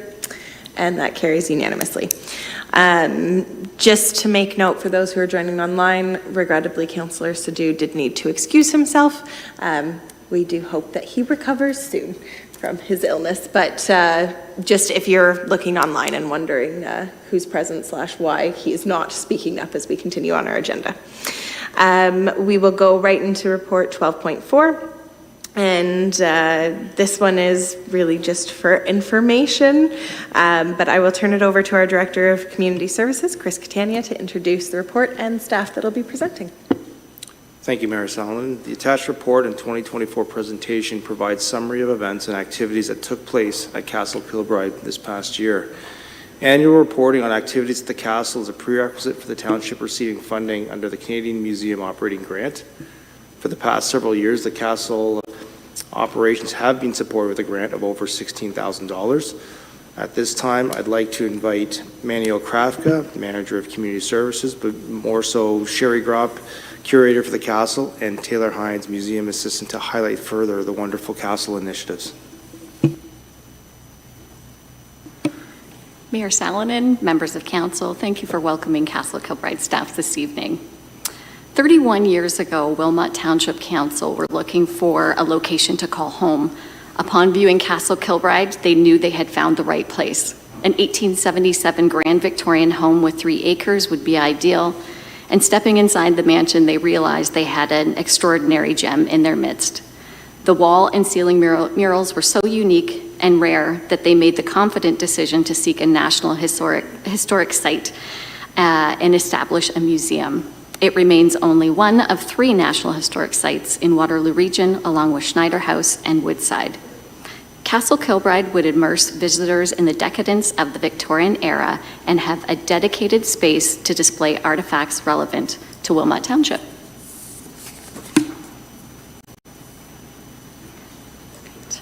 Originally a home built for flax manufacturer James Livingston and his large family, James wanted his house to be special and showcase his products.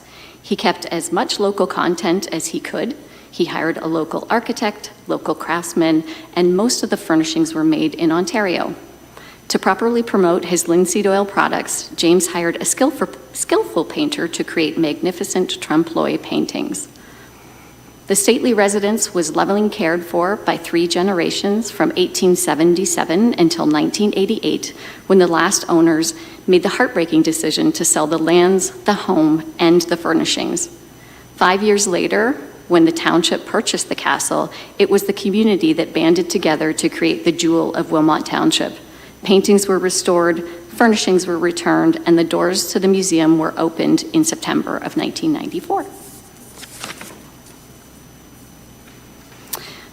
Today, Castle Kilbride preserves and interprets the Livingston Historic Home collections and stories unique to our community. The Italianate architecture and rare trompe-l'oeil wall and ceiling murals enriches our understanding and appreciation of 19th century classical art and architecture for the education and enjoyment of all visitors. Museum staff responsibilities include exciting jobs like customer service, tourism, tours, educational programming, special events, permanent exhibits, special interest displays, collection management to preservation, film location, marketing and social media, and only one unpleasant task, which is cleaning the entire house, especially the crystal chandelier. Castle Kilbride is proud to offer a variety of exhibits throughout the year, many of which work with community partners. Alongside the permanent Livingston exhibit on the first 2 floors of the museum, we are excited to announce our 2024 exhibit. Co-curated with the Stratford Festival Archives, Fabled is an exhibit that pairs the childhood books of Laura Louise Livingston with costumes from Stratford Festival Productions. Exquisite costumes from plays such as Alice Through the Looking Glass, Romeo and Juliet, The Lion, the Witch, and the Wardrobe, and Peter Pan have allowed fairy tales and fables to leap from the pages into all the rooms of the museum. Fabled is on now until December 29th. As well as Fabled, Castle Kilbride has several other smaller exhibitions that have been updated and installed this year. These include the 150th anniversary exhibit for the Wilmot Masonic Lodge, number 318, found in the Belvedere Gallery, the Legion display cases found in the lower level of the administration complex atrium in partnership with the New Hamburg Legion branch 532, and the Wilmot Recreation Complex display cases, with the newest installation being for the 30th anniversary of the New Hamburg Arboretum, which was a Heritage Wilmot and Castle Kilbride Advisory Committee initiative. For the remainder of the year, Castle Kilbride is also looking forward to hosting Perceptions, a juried art show with partnership with the Central Ontario Art Association from August 10th to September 7th, as well as the return of the Herna Victorian Village on display from November to January 5th, 2025. Castle Kilbride offers a full slate of events throughout the year, many of which are returning fan favorites and new ones inspired by the Fabled exhibit. These events include Queen of Tarts Tea Tour, a new spin on our popular tea tours; Storybook Day, where families can tour the museum, participate in crafts and outdoor activities, and hear a story told by Belle or Elsa; Whimsical Weekends, where families are toured through the museum and Fabled exhibit and get to create a fairy tale inspired craft; Summer Concert Series, one of our most popular community events, where individuals can listen to live music on the front grounds of the castle every Thursday night in the summer. I know many of you have attended in the past, and we're looking forward to seeing you all again soon. Peter Pan Pet Parade, where guests and their pets get to show off their fancy costumes in October for a community walk. Ghost Walks, where guests get to experience Castle Kilbride in a unique way. Christmas at the Castle, one of the most popular seasons where Castle Kilbride is decked head to toe in Victorian Christmas splendor. Storytime with Father Christmas, where families will enjoy a tour of the decorated castle and hear a story told by Father Christmas himself. The Castle by Candlelight evening tours, where guests will be able to experience the glow of the Christmas magic in an evening tour. And lastly, our Sugar Plum Tea tours. The castle is promoted as one of the premier destinations for Wilmot Township.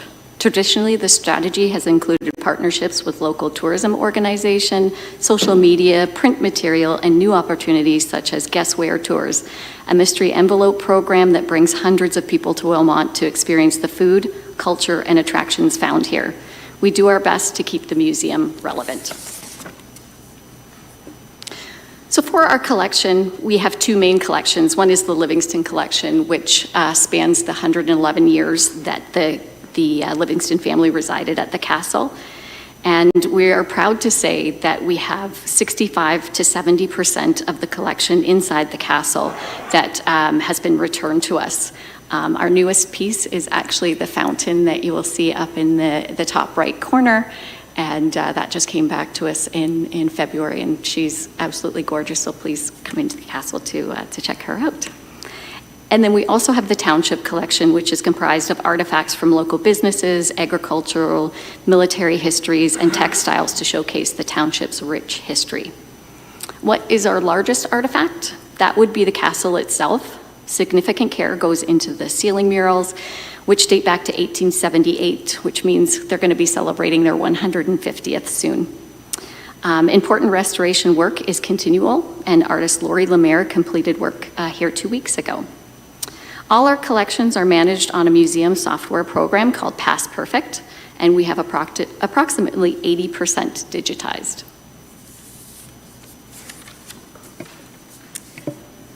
At Castle Kilbride, we have been formally collecting and accessioning archival material relating to the history of Wilmot Township since 1994. Similar to the collections, Castle Kilbride has two distinct archives, the Livingston Archives and the Wilmot Township Historical Archives, also known as the Sir Adam Beck Archives.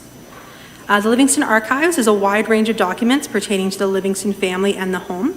Material includes original photographs, personal letters and correspondence, documents from either the family or the business, family recipes and cookbooks, as well as scrapbooks. Now, with the Wilmot Township Archives, it is the official repository for historical documents, photographs, business records, military history, agricultural history, the New Hamburg Independent newspapers, and the Tweedsmuir history books. Both archives are managed similar to the collections on our Past Perfect program, and accessioning follows policies put forth by the Ontario Archival Association.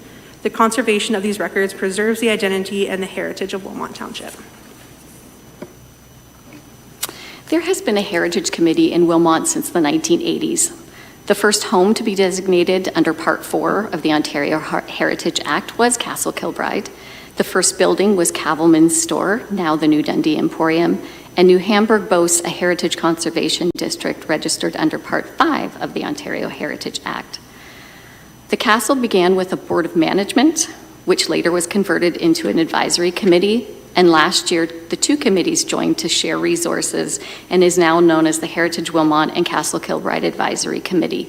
Development Services is the lead for Heritage with support from museum staff.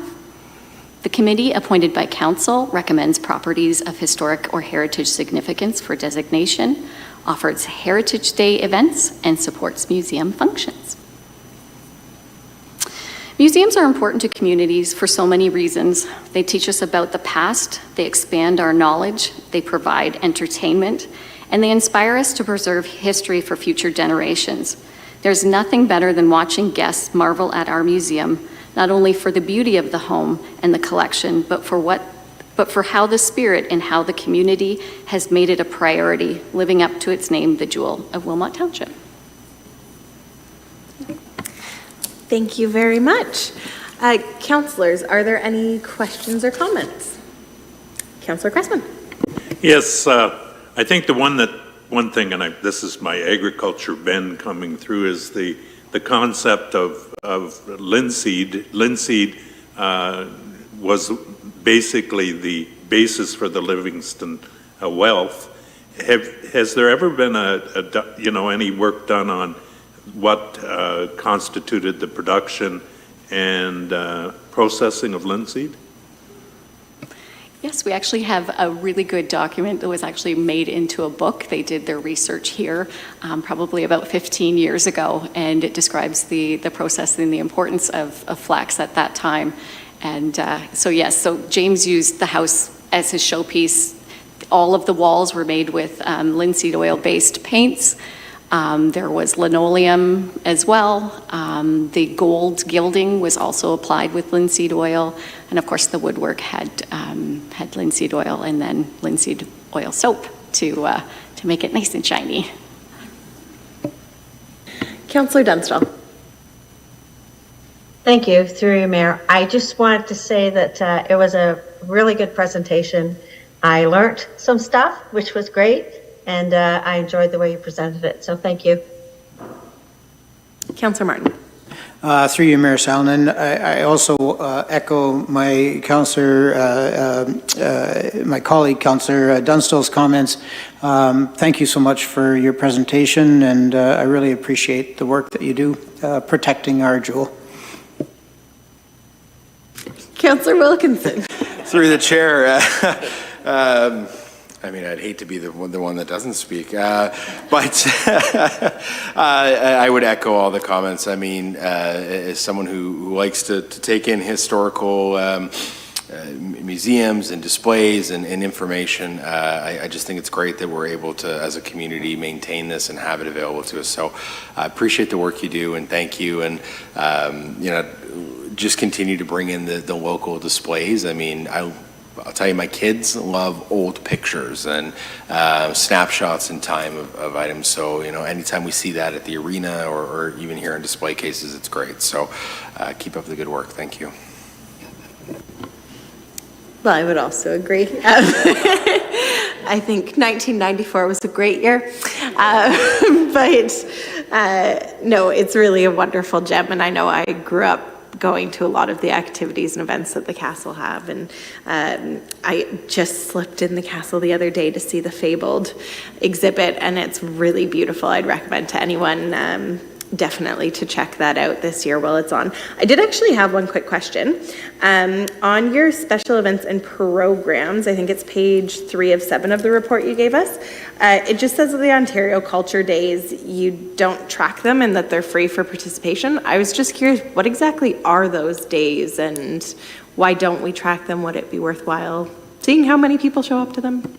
So it is usually from mid-September until mid-October, and it has to be something that is barrier-free. So it has to be something that is free to the community. So in the past, we've done scavenger hunts on the property. Last year, our exhibit was on food.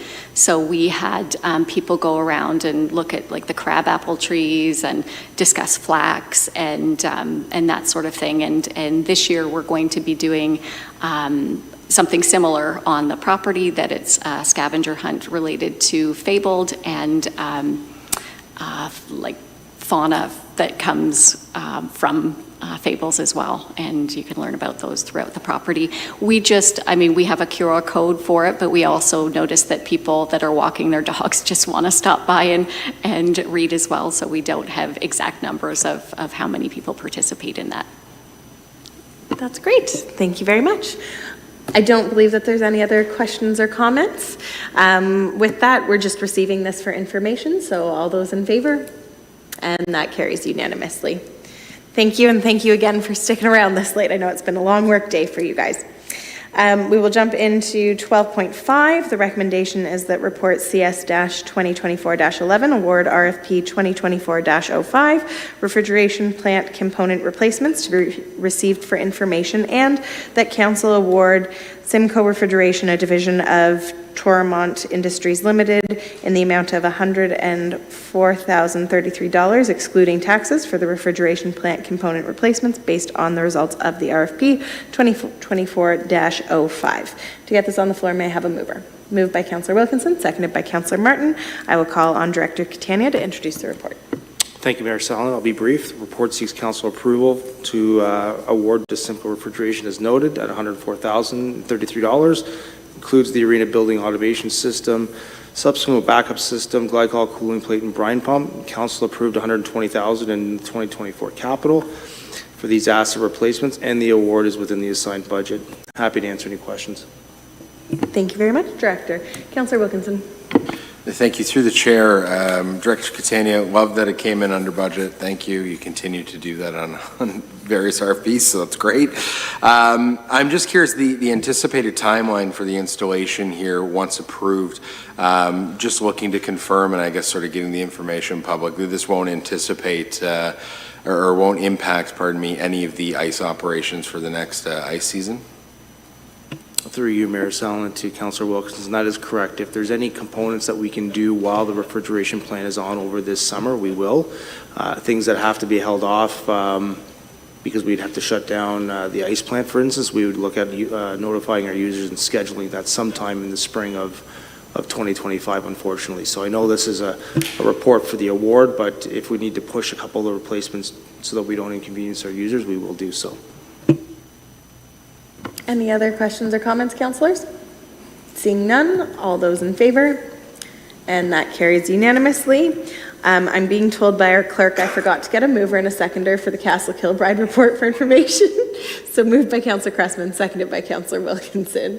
Thank you. I will technically do the vote again, so all those in favor of receiving the Castle Kilbride information. That passes. My apologies for not collecting a mover and seconder on that. On to item 12.6, and this is the recommendation that report CS 2024-12 award RFP 2024-02 New Hamburg Arena schematics design to be received for information, and further that council approve the award of the contract for consulting services to Ingevis Architects Incorporated, apologies if I pronounced that wrong, in the amount of $64,500 excluding taxes based on the results of the request for proposal RFP 2024-02. May I have a mover?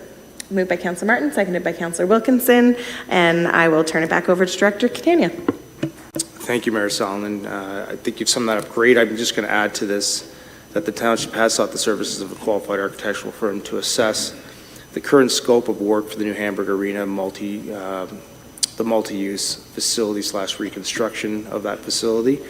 And it was outlined in the grant application that we were successful on. We want to make sure that we are actually currently meeting those needs and the scope requirements of that grant and the expectations of the community. This includes incorporating draft findings and recommendations arising from the 2024 updated community services master plan. So currently at this time, we do have some analysis from the master plan, not any recommendations yet, but we want to make sure that we're incorporating any type of recommendations that are going to come through with our master plan for potential uses for the New Hamburg Community Center Arena. So this initial phase will produce a final report which includes financial implications on any reconstruction of the New Hamburg Arena multi-use facility. This report will provide insight into the implementation of the recommendations giving staff and council valuable information for well-informed decision making. So really, in short, we really want to come back to the council table with a high-level sort of schematic design, consulting with our stakeholders, our users, obviously outcomes that have coming from the community services master plan, but as well do a cost estimate to ensure that we know the true cost of what it would take to renovate, because we are outdated from what we were awarded with our grant back in 2019, and be able to give council some information to understand what the true financial implications may be if we're looking at renovating that facility. Thank you very much, Director. Any comments or questions, councillors? Councillor Cressman? Yes, I think I saw in the report warm floor. This is strictly to a warm floor because at one time redoing it potentially for an arena, not that that was part and parcel of the plan, but it was a consideration. So I guess what I'm saying is this is strictly for a warm floor facility and the updates. Is that correct? Through you, Mayor Sallin, to Councillor Cressman, that is correct. Like, the short answer for that is it is correct for a warm floor. However, because that's based out of the grant application, you can easily keep, I wouldn't say keep the same floor, but look at installing refrigeration lines underneath that floor to be a multi-purpose floor. So you're looking at refrigeration to keep it cool for the times you might want to use it for, potentially if the usage is ice, if that's what comes out of it. Or if you don't have the refrigeration plan on, it would be considered a warm floor. It'd just be the regular ambient temperature that's in the facility. Councillor Cressman for a follow-up. Yes, follow up through you, Mayor. So I guess what I'm saying is that in scope for the schematic study or out of scope? That's, I guess, maybe being specific. Through you, Mayor Sallin and Councillor Cressman, from a grant perspective, it's not in scope. However, from a schematic perspective and what we're putting out financially, it will be within scope. Where you get into more cost from an architect is when you start really getting the detailed design. So it would just be more of a provision of what would need to be done in that schematic phase. Councillor Wilkinson? Nope. I mean, one thing I will say, I totally understand what you're talking about for an ice pad, but I would never refer to that arena floor as a warm floor in that building. Any other questions or comments on this, councillors? Seeing none, I'll call the vote. All those in favor, and that carries unanimously. On to 12.7, and this is that council endorse option 1, full closure and or decommissioning of Oxford Road Bridge 37-B-Ox, and that staff be directed to investigate further impacts, communicate with local residents, and provide a follow-up to council during the 2025 budget process related to anticipated costs needed for the endorsement of this option. To get this on the floor, may I have a mover? Moved by Councillor Martin, seconded by Councillor Wilkinson. I will now turn it over to Director Molynhuis, and we do have a delegate on this, just so everybody knows process. We'll go to the director, council will ask any technical questions, then we will have our delegate, and then we will do our debate and decide from there what we're going to do. So Director Molynhuis. Thank you, Mayor. This is a follow-up report from the initial closure of the Oxford-Waterloo Road Bridge 37B in 2022. The structure was closed along with Bridge Street due to the likelihood of detouring use while Bridge Street was closed. The report is brought forward with options staff considered and reviewed, as well as a recommendation to help guide staff in the next steps in planning for this structure. In the past, environmental assessment studies would be required, and we undertook those processes with 2 previous structures of this nature. However, the requirements have changed for these types of structures wherein study requirements and public consultation has been reduced. There was recommendation in 2021 prior to closing to undertake minor rehab works. The structure was recently reviewed again for defects in preparation for follow-up reporting. And based on the immediate capital needs and continued operating needs, as well as the likelihood of future repair needs, staff are recommending full closure decommissioning of this structure. If that is the option endorsed by Council this evening, there is a need for further engagement of agencies and other relevant parties to determine project-specific needs prior to undertaking any further action. As well, there would be public engagement to give the community time to, and an opportunity to provide feedback in the process that we would also use to summarize to council later this year. The report does offer two different alternatives which could follow the same process should council wish to review and maybe deviate to those options. So they are given brief summaries and provided in the report for your review as well. But again, they would, regardless of which option chosen, we would go through very similar process for either one of the options. I will note that since the agenda was published, we have received some more feedback from a few different parties, and so those particular pieces of feedback are related to different options than what is recommended, and so I'm just offering that to council for consideration this evening. I understand there is a delegation to that effect as well. Again, the report is fairly straightforward, so I'm open to any questions and certainly here to answer. Thank you, Director Molyneux. We'll go over to Councillor Cressman. So given it is on the border with Blenheim Township, I guess the question is, when do they have the chance to weigh in?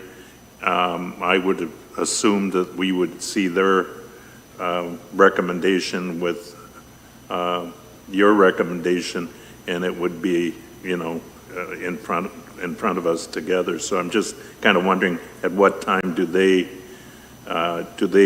weigh in, or do they cross that bridge when they come to it, so to speak? Through you, Mayor, my understanding is they have a meeting in early June. We have had a number of staff level conversations, with Blandford Blenheim, and as far as these types of shared structures go, typically there is a lead. That being obviously the Township of Wilmot, and in that case where we make a recommendation at the staff level, then typically there is agreement at that from that perspective. However, it does have to go obviously to their council as well, and so my understanding is that's early June. Councillor Martin. Through you, Mayor Salonen, I guess my question, I'm not totally clear. Is this part of the technical detail, or am I moving it into the debate? When I had read this report, I thought that option one would mean that we would be taking the bridge down. But in further discussion with you, Director Mullenhouse, I've understood that option one really means talking to the different parties, considering different options, and it doesn't mean we're going to start tearing down the bridge tomorrow. So it might mean that option one, so I guess my technical question really is, could option one mean that we could keep the bridge up for years because it is an antique, it is a recognition to a historical building practice as a truss bridge? In my opinion, it's a beautiful bridge. Just took some pictures of it yesterday. So I'm just curious to further clarify. Option one does mean that it could stay around as long as we meet the safety requirements. Through you, Mayor, I guess the intent for option one is it's a split between, we'll say, a full closure and a decommissioning. I would see those as sort of two different potential outcomes, and so that's what, when we look at a full closure versus a decommissioning, from a staff level, we do want to investigate those a little further. I would suggest that it could potentially remain in place. However, there may be some minor safety items that would have to be considered, and it could be potential to include limitations for access as well, which would need to be further defined. And that could be something that relates to pedestrian activity, or it could be something that relates to part of what option two outlines in terms of light duty vehicle type of limitations or something like that. So certainly when we look at option one, when we are referencing a full closure or a decommissioning, it can sort of read, I think, in the recommendations and in the body that it may be removed. However, I don't see that as necessarily the outcome that could come back to council. Any other technical questions at this time for the director? Okay, seeing none, as I mentioned, we do have a registered delegation. We have Chris Sangers joining us this evening. Thank you so much, Chris, for joining us, and thank you for sticking through this very long agenda. You will have 7 minutes to speak, and yep, you're welcome to put your stuff down there. Before I begin, I do have technical issues like Councillor Cressman. My toner went a little stray, so I hope I can read this. Greetings, Mayor Salonen, councillors, and Wilmot staff members and guests. I know there are more pressing issues in this area, especially with the expropriation of land that is happening in Wilmot Township, but a bridge that has been part of this community for over 100 years is facing full closure. The bridge I'm speaking about is Oxford-Waterloo Road Bridge 37B Oxp. Wilmot Township staff have provided 3 options for this particular bridge: full closure and decommissioning, pedestrian and light vehicle access, or limited tonnage vehicle traffic only, which I believe is the current designation of this bridge. I grew up in beautiful Wilmot Township, and when I married, I moved to Blanford-Blenheim, since that was where my husband is from. After a while, we decided to move, and we found a gorgeous property that borders both townships. Our property is directly adjacent to this beautiful bridge, which is one of the many reasons we fell in love with this property. We had quick access to support Blanford-Blenheim and 401 access via Cedar Creek Road. Plus, we could easily drive to Wilmot Township to support this township as well. My address is Blanford-Blenheim, but it is Wilmot Township that makes that decision on what happens on our road and to our bridge. The Wilmot staff put together a report that is now published, and repairing a historical bridge will cost too much money. I don't think residents of Hayesville, New Dundee, Plattsville, and surrounding areas have any idea what the final impact of this will bring to them if the bridge is totally decommissioned. But I can assure you, all residents far and near were under the assumption the bridge would reopen one day. I often get asked, hey, when is your bridge opening? My neighbors whose children attend Plattsville School keep saying, I can't wait till our bridge is open. The bridge has been closed for quite some time due to several factors, and I have been in communication with Wilmot staff over rising concerns. The road looks abandoned, and we have faced many challenges such as increased commuting costs, increased gatherings on our road, which leads to safety concerns, increased garbage accumulating, and lack of road maintenance. Not to mention all the traffic who come down our road and turn abruptly in our driveway because our road is closed. In a report, Wilmot Township staff indicated limited residents have expressed concerns. I might be a limited resident, but they have no idea how many people rely on this bridge. No one spoke up before because no one really realized this bridge would close forever. Just yesterday, there were 5 families near and on the bridge enjoying an afternoon of fishing. I spoke with them, and none of them had any idea that the bridge could be closed with no access. They all said they have been waiting patiently for this bridge to open. I understand this type of project costs a lot of money, but is the well-being of residents, community spirit, and keeping our rural roads connected not important? Yes, I chose to live in the country, but I didn't choose to live on a dead-end road. With full closure and decommissioning, you're taking away an alternative rural route. As of today, the bridge on Bridge Street, which just recently opened last year, is now closed again for 5 days for repairs, which means another huge detour for us residents, communities, deliveries, farmers, school buses, etc. This will increase traffic to the towns of Hayesville and Plattsville. I'm sure the residents will not appreciate the increased traffic, and the growing subdivisions in this area will only help with an alternative rural route that will come in handy. With full closure and decommissioning of the bridge, we will have no access to bike, walk, or access the other side of the river and get to the communities close to us. A dead-end road in a rural community gives the impression you can do whatever you want on this road since we have limited policing. If the bridge is open, and then there's option number 2 now. If the bridge is open for pedestrian and light vehicles, I'm asking the Township Council to consider using the bridge as a walk-bike lane and not an all-terrain vehicle path. Our rural community could use more natural lanes of opportunities to explore the area since our main roads do not provide enough bike lanes. Plus, the rising cost of gas will allow people to enjoy the outdoors more effectively. And option number 3, if the bridge were to reopen as a limited tonnage vehicle traffic, then I would be ecstatic, since this is the bridge we know and love. If fixed properly, it could stand for another 100 years to come. Remember, the costs are shared between 2 townships. You can't get a better bang for your buck in this situation. The whole burden does not lie solely on Wilmot Township. This is Wilmot's motto on the bottom of each page of the report. Wilmot is a cohesive, vibrant, and welcoming countryside community. I feel this phrase does not sit well with me right now, and I feel uncomfortable reading this phrase when I am faced with being shut out of my own township. In closing, please do not endorse a full closure or decommission of this bridge. Let people enjoy the country life by repairing the old bridge or create an inviting bike walking bridge. This will allow so many people to enjoy where Wilmot Township meets Blandford Blenheim, two townships that offer so much country beauty. Thank you for your time. Thank you very much, Chris. Councillors, any questions or comments for a delegate? Okay. Oh, Councillor Cressman? Yes, no, okay.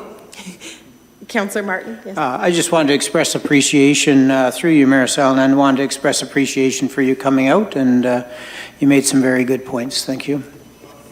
Oh, Councillor Cressman does have something to say now, Chris. So my recollection, traveling down to Brighton, Hickson, et cetera, through Plattsville, is there's a girder bridge south of Plattsville on the left-hand side that is barred, but I assume you can bike across it, et cetera, and that's remained intact. I'm not sure the concession, what you call it, but it's the first road south when you come out of Plattsville on the paved road. I think I know what you're talking Yeah. about, Councillor Preston, but they have a big barrier, and you either have to lift up your bike or scoot around it, so which is a safety concern. Very good. Thank you again, Chris, for joining us. So, councillors, I will open this up for debate then. Councillor Cressman. Yes, the way I looked at these options, and again, I understand it is shared cost. At the very least, I look at option 2 as being kind of a minimum thing, option that I would be looking forward to, as seeing something that, preserving something that has historic value, as well as providing at minimum, as was indicated, bike and walking capabilities. And I think the cost to do that is, when shared, is relatively minor.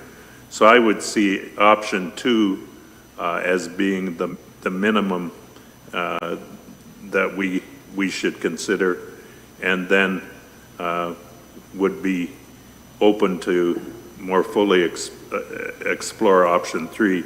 I realize one of the challenges with option 3 is the fact that people, say, well, my vehicle or my load or my gravel truck isn't that heavy, and I'll sneak across and nobody will know except the bridge will know, and you'll have challenges there. And I think that's what happened to the Bridge Street Bridge, if I'm not mistaken, or was it something that was too high and did structural damage to the structure that required it to be replaced? Through you, Mayor, yeah, that's correct as far as the damage to the structure for Bridge Street, but we've seen similar on this structure as well, where they are sort of in I guess a road that is open and used. You will see all sorts of vehicles that will ignore the limitations, and there are ways that you could put some limitations in place so vehicles could or would be limited, in terms of height restrictions and stuff that could be installed prior to the actual structure.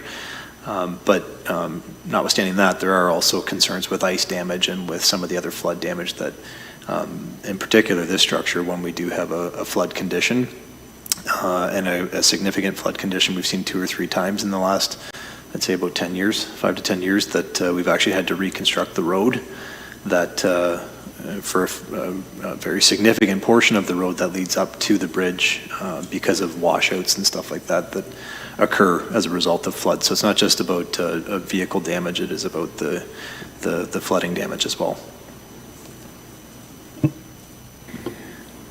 So Councillor Cressman, was that you moving to change the motion that we have on the floor, as we do currently have option 1? So I'm just curious, did you want to move to change that to option 2? Or I know that you were dabbling with the idea of option 3, but I'm not certain what information you'd be looking for, consultation you'd be looking for prior to that.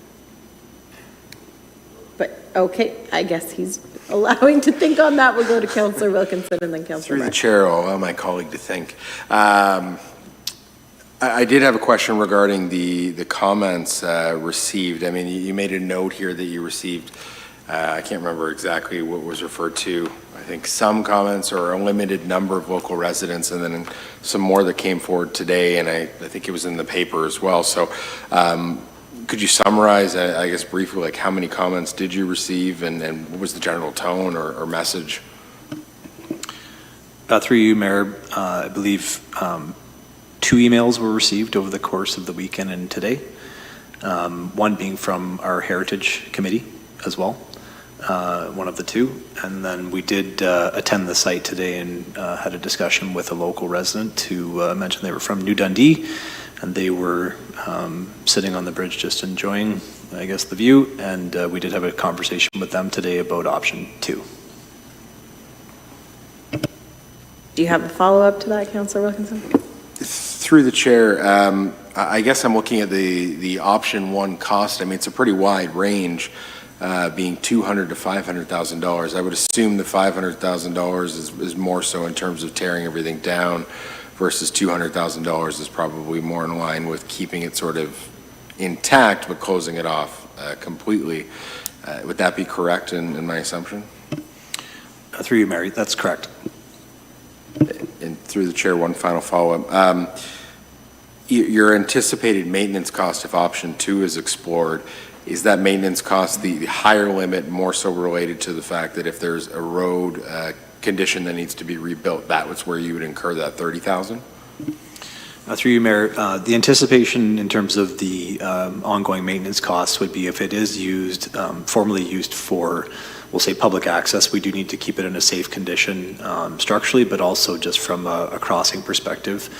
We would have to do routine inspections, and I would consider that with the age of the structure, usually there is a structural recommendation to do sort of an increased number of structural inspections to ensure that there is a safe operating environment, and that can be similar to what we do for our OSIM inspections, our biennial inspections that we do for our road bridges, but we would consider it as sort of a pedestrian review, and so that's some of the other costs as well. So we would have things like deck sweeping that we would have to undertake, or potentially washing. Certainly we would look to channel those and get more detail on those. If that is the option we want to go after is option 2, then we would look to our structural group that does these reviews, and we would ask them, what would be recommended here to maintain a safe operating condition. We'll go to Councillor Martin and then Councillor Dunstall. I just wanted to note, I saw your hand. We'll go to you after that. It's okay. You can go first, Councillor Martin. Through you, Mayor Salonen. So I just had a couple of questions. One is, I guess this is to you, Director Mullenhouse. One is option 2, light vehicle. What does that mean? Does that include a car, or is that only like ATVs and such? And then option 3, limited tonnage. So maybe I should let you answer the first question. Through you, Mayor. So in terms of light vehicle, we would consider something like, I guess, an ATV or like a skidoo type, snowmobile type of a vehicle. It could be an Argo or something like that. We would have to explore further in terms of weights and what the structure could withstand. When we refer to sort of the limited tonnage, that would be with consideration to opening it to vehicles. And so that was its condition prior to, was that it was a limited tonnage crossing. And so we post signage and whatnot, but it is open to the general road traveling public. And then through you, Mayor Salonen, as a follow-up to that, our delegate had said maybe the bridge could last for another 100 years, and I would love if that were true, but I'm wondering, is that, I'm kind of guessing that from a liability standpoint, we probably can't take the risk of it lasting long-term. Probably it's more realistic that if it was used for vehicles, it might only be a number of years. Is that? Through you, Mayor, yeah, I would consider that if we are looking to open it to limited tonnage, I assume that's what you're referring to, just in terms of the vehicles like cars and trucks and whatnot. We would need to look in the short term for a replacement or a significant rehabilitation option, and that's not something that, just in terms of the costs that are provided there, that's something that council should expect. And yes, it is a shared cost, but that's provided that our neighbor agrees to what solution we come to. We have had that in the past in terms of boundary roads where maybe we can't come to an agreement, not just in this particular case, but in other areas around the township where if we don't agree on the solution, then typically that would become one or the other's cost.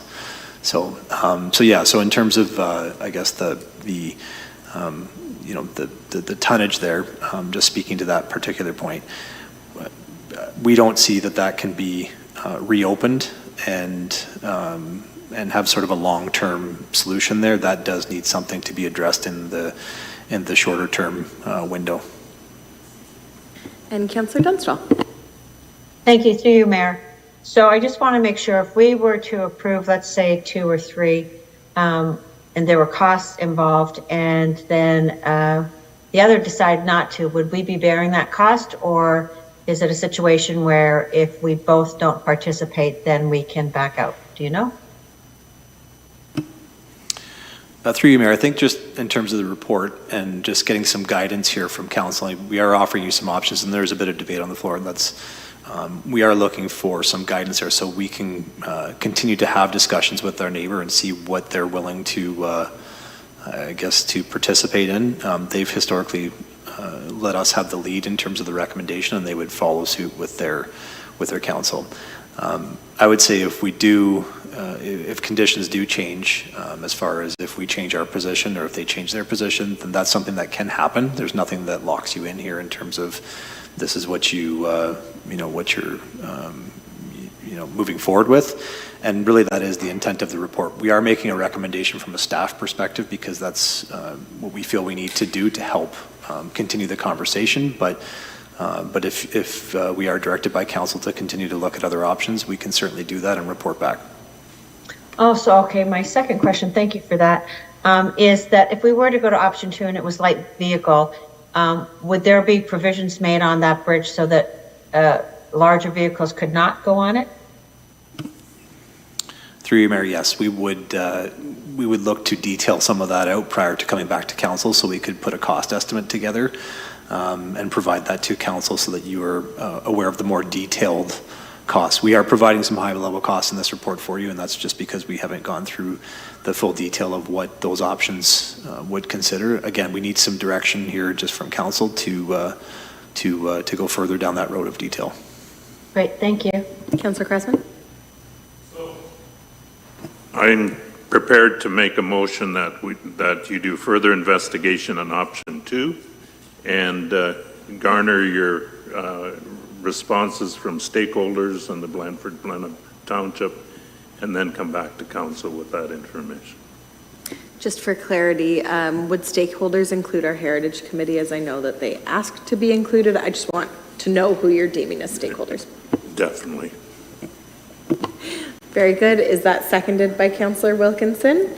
All right. In terms of timing, did you want to put in any particular timing or just leave it to staff's discretion? I'm going to leave that to staff discretion. Perfect. Any other questions or comments on that, councillors? Just to confirm, staff, is that ample direction provided, or did you need more clarity? Maybe if you can just repeat what, in particular, if the clerk can maybe just repeat what we're changing the motion to. Yep. I'm going to try. So through you, Mayor, what I have is that council endorses, and perhaps we say in principle, I'm just thinking in principle, option 2, and we'll pull the title, I don't have that right in front of me, and that staff be directed to investigate the further impacts, communicate with local residents, including the Heritage Wilmot Committee, we renamed that, I apologize, the Heritage Committee, and provide follow-up to council during the 2025 budget. Does that make sense? Jeff, I'm looking at you. Yes, okay. As a stakeholder, we'll be specific on that. Yeah.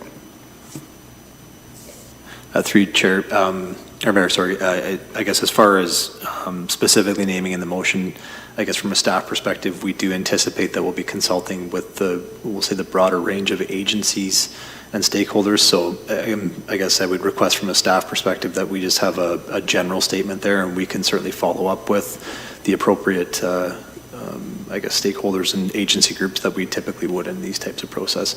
Essentially, what we're trying to do is follow an EA process without doing a full EA, and so we understand who needs to be contacted, and we are trying to mimic that same process. So, just hoping we can keep it broad-based. That's considered friendly from this. All right, and just for those, because I know Heritage Committee folks are going to be watching, I'm assuming they would be included in the EA process. Through you, Mary, that's correct. Okay, perfect. Just so that everyone has the same expectations. All right, with that, any other questions or comments on the amended motion? No, so we will have to vote on the amendment and then the motion as amended after that, pending it goes through. So all of those in favor of the amendment? That carries unanimously. We're now voting on the motion as amended. All those in favor? And that carries unanimously. Thank you very much. On to our last report of the night, which is 12.8. Don't worry, those delegates, we are getting to you, those last two that are here. That's in notices of motion, though. So 12.8 is that council approved the amendment to the traffic and parking bylaw, bylaw number 2016-52 for Part 5, Section 2, and Schedules 12, 18, and 21 in report number IS 2024-17. To get this on the floor, may I have a mover? Moved by Councillor Wilkinson, seconded by Councillor Cressman, and I will turn it back over to Director Molyneux to introduce the report. Thank you, Mayor. This report is submitted to formalize endorsed traffic and parking changes within the traffic and parking bylaw schedules that have previously been before council. The changes proposed in this update include time of year for parking prohibitions for winter control, all-way stop implementations, rate of speed changes, and heavy truck prohibitions that have been reviewed at council in the past few years. Following approval of the report, staff will begin the implementation of these changes with signage, installations, and other elements. And I will note that we do anticipate that this will traffic and parking bylaw changes will likely come forward to council in a more consistent process. And so you're seeing we're catching up here on a few years that that we've had some administrative changes that need to be addressed. And so with staffing in place, this is something that we can look to do on a more scheduled basis. And so we anticipate that will be the case. So I would expect that there's going to be a few probably later this year, at least one later this year, and probably a few in the coming couple of years where we know we have some changes that will come forward. And in particular, when we get things like a traffic calming process in place and we have changes that may result, this will be the form that we'll do it. We'll continue to do an annual or semi-annual type report that will update those items. Thank you very much. Councillor Cressman. Just a correction, and I haven't noted where it was, but I think one of the speed limit reductions was identified as Burlette Road from Thai Road, and it should have been Bridge Street from Thai Road. So I think it was in the first document, not the second document. Maybe it was changed in the updated, but. I think our director is just scanning through the document. So while he's doing that, are there any other questions or comments at this point? Councillor Wilkinson? Through the chair, just a comment. I believe there will be a lot of folks happy to see the more formalized structure on the overnight parking, being that it will be just during those core winter months, but happy that we're formalizing it. Very good. Any other questions or comments at the moment? All right, we will just let our director pull that up. Through you, Mayor, I think you're referring to the attached bylaw, but I believe it refers to Bridge Street from Ty to... The title is Bridge Street from Ty Road to 700 meters east of Ty Road, 60 kilometers per hour. And then underneath it, it says the 60 kilometer speed limit on Burlette Road from Ty Road to 700 meters east. That would be page 3 of 5 of the report. Through you, Mayor, so the report may have an incorrect reference. The bylaw is what, it does have the accurate. My apologies. Yeah, I think the second one is correct, that the first one isn't. Very good. I did just have a follow-up question that I was hoping could more so be taken as direction about the overnight parking. Is it possible that Director Mullenhughes, you could reach out to the region about removing their signs that say no parking on any streets after, and they have certain times? I know that there's one as you come into Baden, and I believe that they're in a few other areas that create confusion, and obviously they're not responsible for every single road in our municipality. Through you, Mayor, I'm happy to follow up with you after the meeting on that. Sounds great. With that, any other questions or comments on this, councillors? All right, I will call the vote. All those in favor? And that carries unanimously. On to our bylaws. The bylaws as attached will be read for a first, second, and third time and finally pass in open council. I need a mover first. Moved by Councillor Martin, seconded by Councillor Dunstall. All those in favor? And that carries unanimously. We already did our first notice of motion, which was 14.1. So now I will step down as chair to introduce my reports and pass it over to acting mayor, Councillor Martin. Thank you, former Mayor Salonen, for these few minutes. And we'll now move on to agenda 14.2. I invite Mayor Salonen to introduce their notice of motion. Thank you very much. So this first one is regarding site alterations and specifically having a fill bylaw put in place. I'm asking that staff go on a timeline that works for them, but to start formalizing a process for us to look at a bylaw for people bringing in fill onto their property. This is partly, to be honest, coming out of conversations from other colleagues in jurisdictions and municipalities between here and Toronto, as we know that there are new highways being built in the GTA area, and it was brought to my attention that we are one of the few municipalities between here and the GTA that does not have a form of fill bylaw. So I just don't want us to be the easiest dumping ground for contaminated soil potentially, and I think that we should start looking at best practices. And like I said, really I'm looking mainly for staff to bring back information and what that would even look like, as well as that would include how we could enforce it.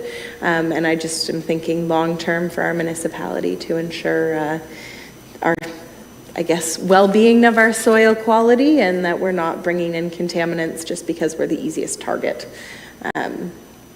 So thank you, Councillor. I would need a seconder, I guess. Okay, thank you, Mayor Salonen. Is there a seconder for this? Okay, thank you, Councillor Cressman. We have one registered delegate for this item, though maybe should I ask, are there any technical questions before that, or do we move to the delegate right away? Up to your discretion. Oh, okay. So I think I understood Clerk Bunn saying we could move to the delegate. So we have one registered delegate, and I believe, is that Stuart Snyder? Mayor Salonen has gone through the rules of delegation before, so I'm sure you're familiar with them. You have 7 minutes, and this is all friendly discussion and respecting each other. So I turn it over to you, Stuart. Welcome. Thank you very much, Mayor, councillors. It's a pleasure to be here tonight, and staff. I guess your rules when you started talking about shouldn't wave off topic, but we're keep looking to see how we can get caught with this land grab in Wilmot Township. I saw site alteration. I have no clue what's going on. Just mentioned to me now, maybe that's what Toronto's looking to fill up, put all their dump out here in Wilmot Township. Anyways, we don't want another disaster. when I first saw that there are 3 sites in Wilmot, or close to Wilmot, that I saw that have been dumping grounds. One has been in North Dumfries, which has been a total disaster of contaminated ground. There's 2 in Wilmot Township that I currently see, and I'm familiar with one of them. They've done a very good job of what they are doing. The third one is just filling in behind the Baden Hill. I'm not sure how that will look when it's all said and done. Typically, what we want to do is try and avoid a disaster like we have possibly coming to us with this land grab if it is allowed. We can talk about all this until the cows come home. It's time for they come home because we've got to be home for chores soon. But we need action on this. You, as new and naive councillors, all young in the business, are looking for some problems. I know you all mean well and you want to do well, but you have to look out for the hardened politicians out there that are looking for us. You are all pardon my language, you're all jailbait, ripe for the picking.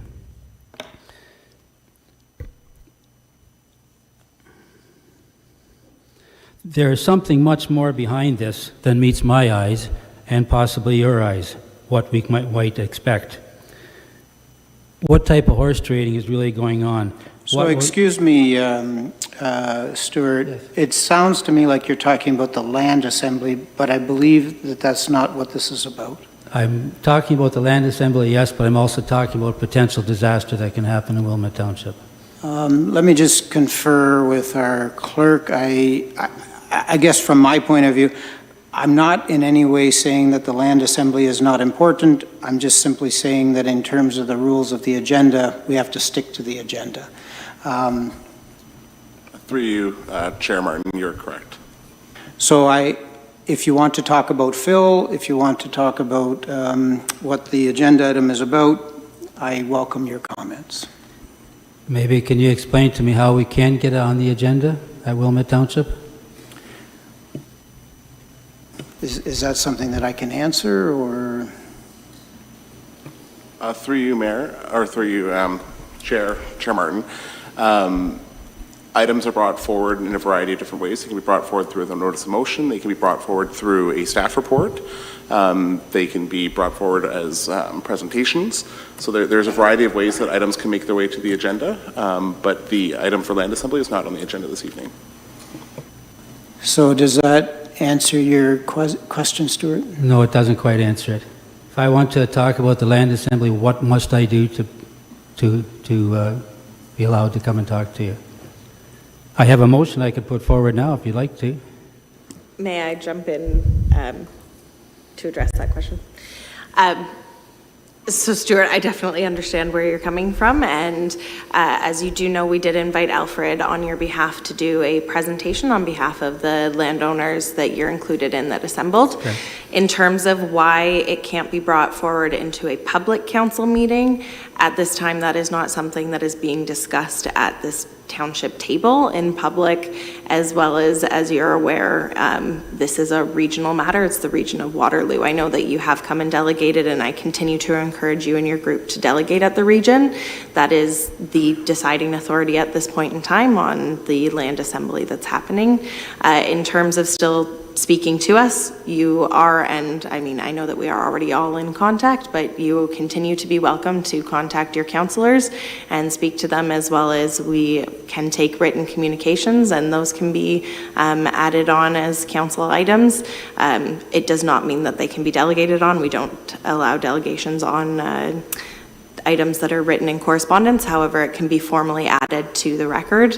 I know it's frustrating, and I can understand where you're coming from. Again, I would say what I said to Alfred the night before is redirecting that it is at regional council, the issue of what you're wanting to discuss at this time. So as a taxpayer in Wilmot Township since 1976, you're telling me I have no right to be here tonight? No, I would like, before I leave, I will just say I would like to present a motion, and you can think what you want to think, and I will turn my back and I will leave. I guess our farm is not for sale. We are unwilling hosts. Will you support us in the community? I would like to put forward a motion asking you for our support. Thank you for your time. Okay. Thank you, Stuart. I do want to also clarify You are always all welcome in council chambers. In terms of speaking, that is a formal procedural bylaw. But I will turn it back over to Chair Martin. Okay, thank you, Mayor Salonen. So we have the motion before us. Are there questions, comments about this motion? Councillor Cressman? Yes, locally in the Waterloo, within the Waterloo region, I'm aware that Woolwich has a bylaw, and I'm aware North Dumfries has a bylaw. And I think we can be informed by those bylaws. I guess my concern is that we don't have an unintended consequence of minor amounts of fill being brought in by, farmers or other landowners, and somehow, I don't know what the minimum threshold is on these bylaws, but I think that's again a staff consideration. But I agree, I know I've informally been concerned about this and talked about it, and I thank the mayor for bringing this forward as a formal motion. I think even within our own own region, that we are become a spot where we can be accessed as a fill location. I think we also have to consider rehabilitation of gravel pits, and that we don't want to, encumber them. But I certainly think that we don't want contaminated fill, and I know the clerk has experience from the previous municipality he was in with fill being dumped in wetlands and et cetera, and so I think it's very timely that we move forward on this. Okay, thank you, Councillor Cressman. Are there other comments, questions? I guess I have one as well, and I was speaking earlier with my colleague, Councillor Cressman, just about that, in terms of his farm. I was asking, would this mean, I believe, Mayor Salonen, your intention is to ask the staff for information, and so I just wanted to clarify that if we approve this motion, are we restricting anybody in the day-to-day operation? So I'm just curious. We've got, therefore, be it resolved, council deems it's in the public interest to prohibit, regulate, or require a permit.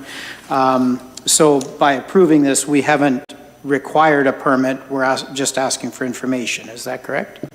That is certainly my intent with the motion, yes.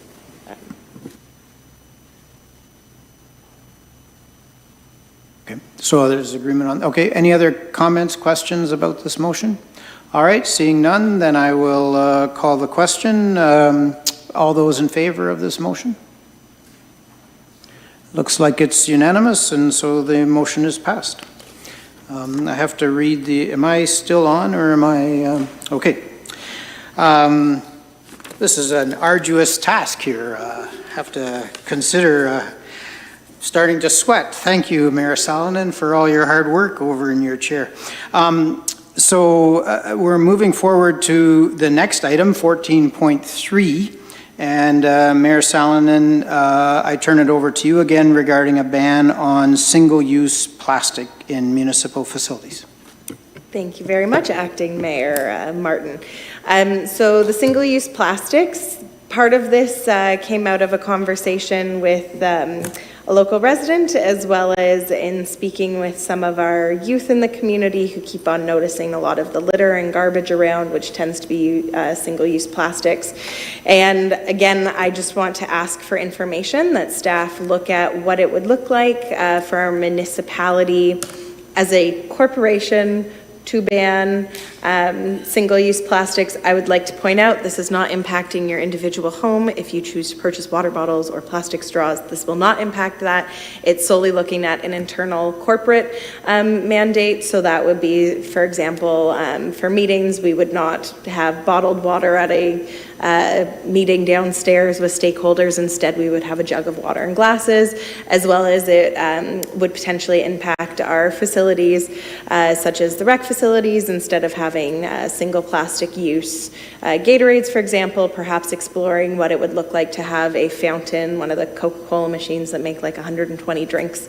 I'm curious what it looks like as a municipality, also wanting to be aware that we would need to consult with and understand from our disabled residents and folks what that might look like if there are limitations and barriers there, as well as, of course, looking at how this might impact families. I know sometimes convenience does trump over what is feasible, so I don't necessarily want people to be without water or a drink if they're, you know, swimming at the pool or skating at the rink, but I do want to start looking at some more initiatives that can be positive for our environment and that we as a municipality can do to certainly reduce some of our environmental impacts.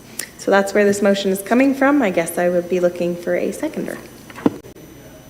Thank you, Mayor Salonen. Do I have a seconder for Mayor Salonen's notice of motion? Yes, I see Councillor Dunstall is seconding the motion. Comments, questions? What comments or questions are on this? Councillor Wilkinson? Through the acting chair, is it suggested then that, say, for instance, a group rents a room at one of our facilities and say they have a stockpile of plastic straws or plastic forks or knives, they would be prohibited from doing so? No, I would see it if we have supplies as a municipality, it would be a phase-out process of use up what we have. Also, it would not prohibit people from bringing their own onto site. So if you rented it out for a birthday party and wanted to bring, you know, drinks that are in single-use plastic or straws, it would not prohibit people from using that. Or at least, again, that's not my intent. Through the acting chair again, I mean, is it fair to say that we have sort of like a federal law that would enforce these rules? Is that single-use plastics are banned for sale in general? Like, are we anticipating that, is this, I guess this is needed, is my question. I guess my point as to why I felt bringing this forward, although there are federal regulations coming into place, they don't cover everything. And so, for example, single-use water bottles are not currently included in that. So again, just looking to see what is feasible, even best practices in other municipalities, as I know that there are some municipalities that have banned the practice of purchasing and selling single-use plastics. That's where it's coming from. Yes, I do appreciate that there are bans on some single-use plastics. Just looking for more comprehensive, I suppose. Thank you, Mayor Salonen and Councillor Wilkinson. Any other comments, questions? Is there a timeline on this, Mayor Salonen? Again, I'm willing to keep it up to discretion of staff's ability to complete this. And do staff have any questions, comments on it? Yes, Director Catania. Through you, Mr. Chair, just I would maybe just as a friendly suggestion, if there's a reporting back, maybe we'll look at sometime in Q3 if that's feasible. Yeah, I'd be happy with adding that in. So should we add that to the motion or have that as a general understanding or? Direction is what I'm being told works. Yep. Okay, so then we're adding, is this called a friendly amendment or do we need a motion for that? No, for direction, staff will just take that away from the meeting. So the motion direction will be as stands. Yeah, direction, okay, got it. Any other comments, questions? Seeing none, I'll call the question. All those in favor? Any opposed? Okay, so we've got, okay, it's passed, thank you. So now we're moving forward to point 14.4 on the agenda, And again, I turn it over to you, Mayor Salonen, to introduce your notice of motion regarding the strategic plan. Great, thank you very much, Councillor Martin. So this one I wanted to bring forward for a few reasons, and part of this is coming out of conversations with speaking with CAO Chambers. As we know, of course, the strategic plan was originally in our 2023 budget, and in most council years, it's usually done in the first year or year and a half of council sitting is when strategic plans are done. I appreciate that there were extenuating circumstances as to why this one continued to be pushed back. But now looking at, by the time of February, that we had hired our consulting firm, which we look forward to have, I wanted to take the focus a bit more looking internally, given that we are now about to enter the month of June, to be able to produce really a lot of what we were talking about tonight in open, of needing to have that strategic plan and that conversation between our senior leadership team and our council. I know with budget pressures coming up, I don't necessarily want to go to the public to do a visioning exercise and then turn around and say, that's great, we can't afford to do any of it. I also am cognizant of the fact that right now Director Catania's department has or is starting to undertake 2 master plan review updates for the arts and culture as well as the community services master plan, that we are going to be seeing our secondary review plan coming up. I'm kind of waiting for that one any day, I would imagine, is coming forward soon to go out for RFP. Of course, budget, which I know council certainly has some hopes to see community input. I don't necessarily want to add a 5th item to continue to be going back to the community. I don't want to be, not that it's a waste of their time, but I don't want to continually be knocking on their door. We know that, and this is an issue across government as a whole, but that community engagement is not what we all wish it would be, and we often rely on the same stakeholder groups time and time again.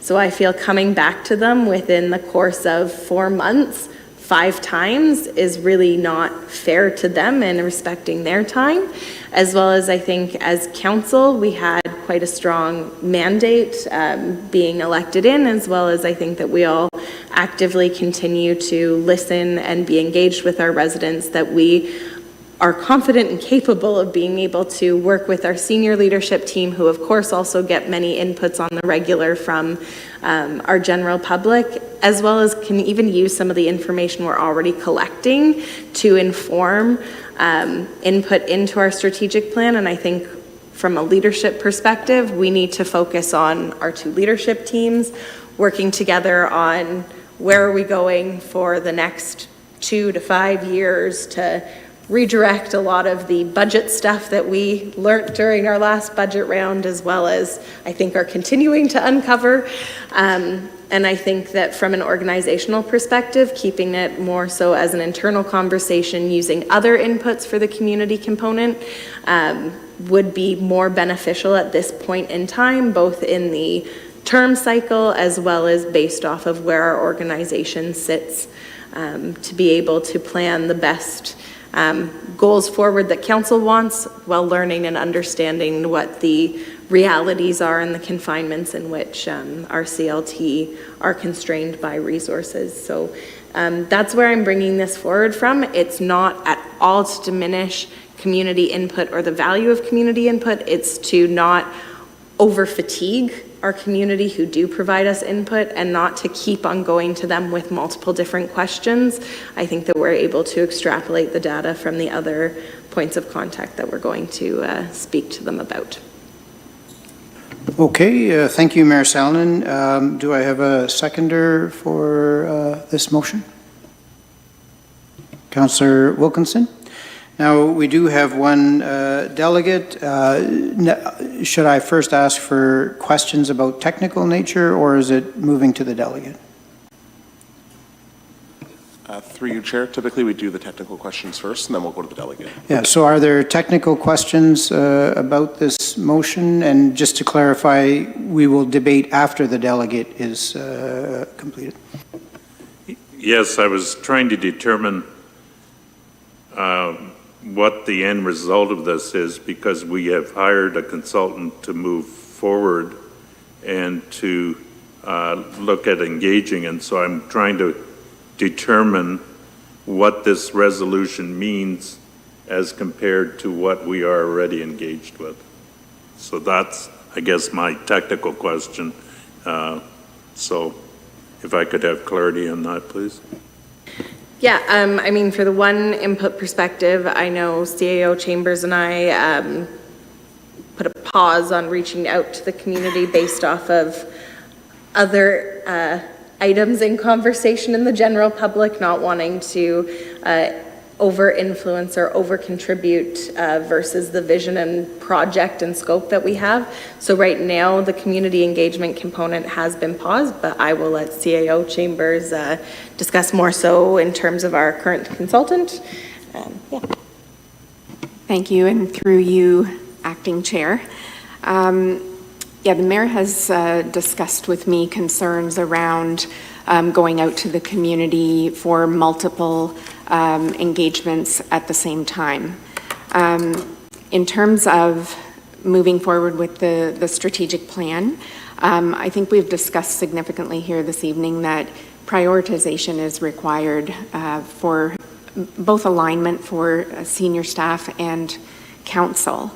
In terms of developing a strategic plan without community input, I did have a brief conversation with Kelly Linton. He's our consultant, and he is here this evening just observing the proceedings this evening. And it is a change in the scope of work. It's not what we contracted him to do, and I think he does have concerns around proceeding with the work without having input from the community, but is certainly committed to working with council and staff to be able to achieve the prioritization that we need for direction, and to really ensure that we're focusing the resources we have appropriately towards receiving council's goals. So there was some discussion about the community survey, and Mr. Linton had submitted that to Ms. Kell and I for review, and it was to be introduced to the community also by the mayor, and then there's an internal staff survey that would also be submitted to gain input from administrative staff. And I know the mayor had expressed concerns around the survey when as presented, and it just has not been released to this point. And in addition to that, we have been trying to schedule those senior staff and council sessions, and we just haven't been successful in finding some time that is suitable for everyone.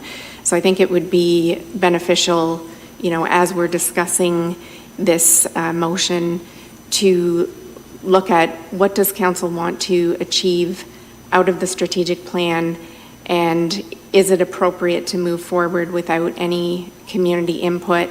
And I think this is a reconsideration of existing decision of council, and so we would need to treat this as a reconsideration, which would also require a 2/3 vote. Okay, thank you, CAO Chambers. Councillor Dunstall, I saw that you had your hand up earlier. Thank you. Through you, whomever you are, whatever your title is today. I just wanted to ask Mayor Salonen, or actually I shouldn't ask you, I should ask either the CAO or the consultant, is it always when a strategic plan is done throughout municipalities throughout the country, does it always include community engagement? Is that the purpose of the strategic plan, to find out what the community wants and then build a plan around that? So I guess the question went out to a number of people. CAO Chambers? Yes, so the standard strategic planning process would consider the priorities of the community. It would consider engagement with the community broadly, and also typically would look at focus groups that we were hoping to, assemble as part of this initiative. So you might be looking at speaking to the business community or various organizations within the community to determine across the organization and the broad spectrum of services that we offer what is important. What is the desired future state of the township based on all of that feedback. So every strategic planning process that I've been involved in has encompassed that sort of community outreach, but also is very important to have collaboration between the members of council and senior staff with more of the inside knowledge of the workings of the municipality and available resources to be able to achieve the plan. So while it's good to have community input, I think the heavy lifting is really done by council and the senior staff to ensure that you are developing a plan that is appropriate for the community and can be achieved within the available resources that the municipality has. Okay, thank you, CEO Chambers. Mayor Salonen?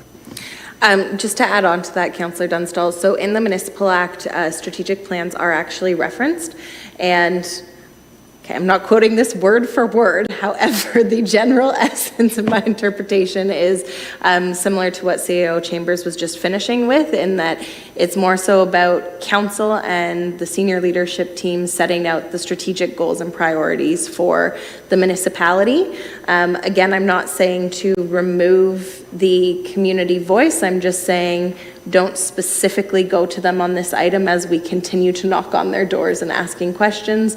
Use other forms of data to inform what the community is looking for. And again, I would even go back to one of our things is all of us were elected on quite strong mandates, which I think can be used as guiding principles towards our strat plan, or at least the conversation that we have with staff, as well as there are multiple different ways, nor is there any prescriptive way in the Municipal Act that you need to engage the general public in, and we have ample data inputs from our community as to what they're looking for, whether it's articulated in what do you want your strategic plan to look like, or if it is, I would like to see this roadway improved, and getting regular emails in about sustainability, for example, and different things. There are different inputs that I think that we can access, as well as the fact that we're going out 4 times within the next few months to our public and these stakeholder groups in particular that would be engaged in the smaller stakeholder groups, that I think we already have the information from the community, and it's now just the heavy lifting component between us and CLT. Okay, Councillor Cressman? Yes, I don't know if it's a fair question to ask the consultant, but I guess I've been on a few genomic advisory boards, and in genomics they call it imputation. Rather than doing the actual measurement and what the phenotype is, you impute what the reading would be based on other information. And I see us doing a number of outreaches to the wider community with those results on arts and culture, on master plans, on a variety of things that we've reached out to the public, be a basis to impute what might be a broader a consensus on things that the general public. I know it's some would call that extrapolation, but I'm just kind of wondering, is that useful data as we look at it? And I think that's what we're saying is we knock on these doors for a variety of reasons. We're collecting data. Is there a way to mine that data and provide us with information that would be useful in our pursuit of a strategic plan? So thank you, Councillor Cressman. I do have a couple of comments myself, but I had wondered whether it's appropriate to ask Kelly Linton as our consultant to speak. Clerk Bunn, do we need a certain, do we need a motion, or can we ask our consultant to speak, or what is the process? Through you, Chair, I would suggest that the consultant would be able to speak. We would treat that almost like a staff, in a way. So, may I call you Kelly or Mr. Linton, or what do you prefer? Okay, so Kelly, would you be willing to make some comments in our meeting? And does it feel like we've given you enough direction in terms of your comments? Do you feel like, so you're here, thank you, welcome for being here. Can I leave it open-ended? Is this on? Yeah, it is, okay.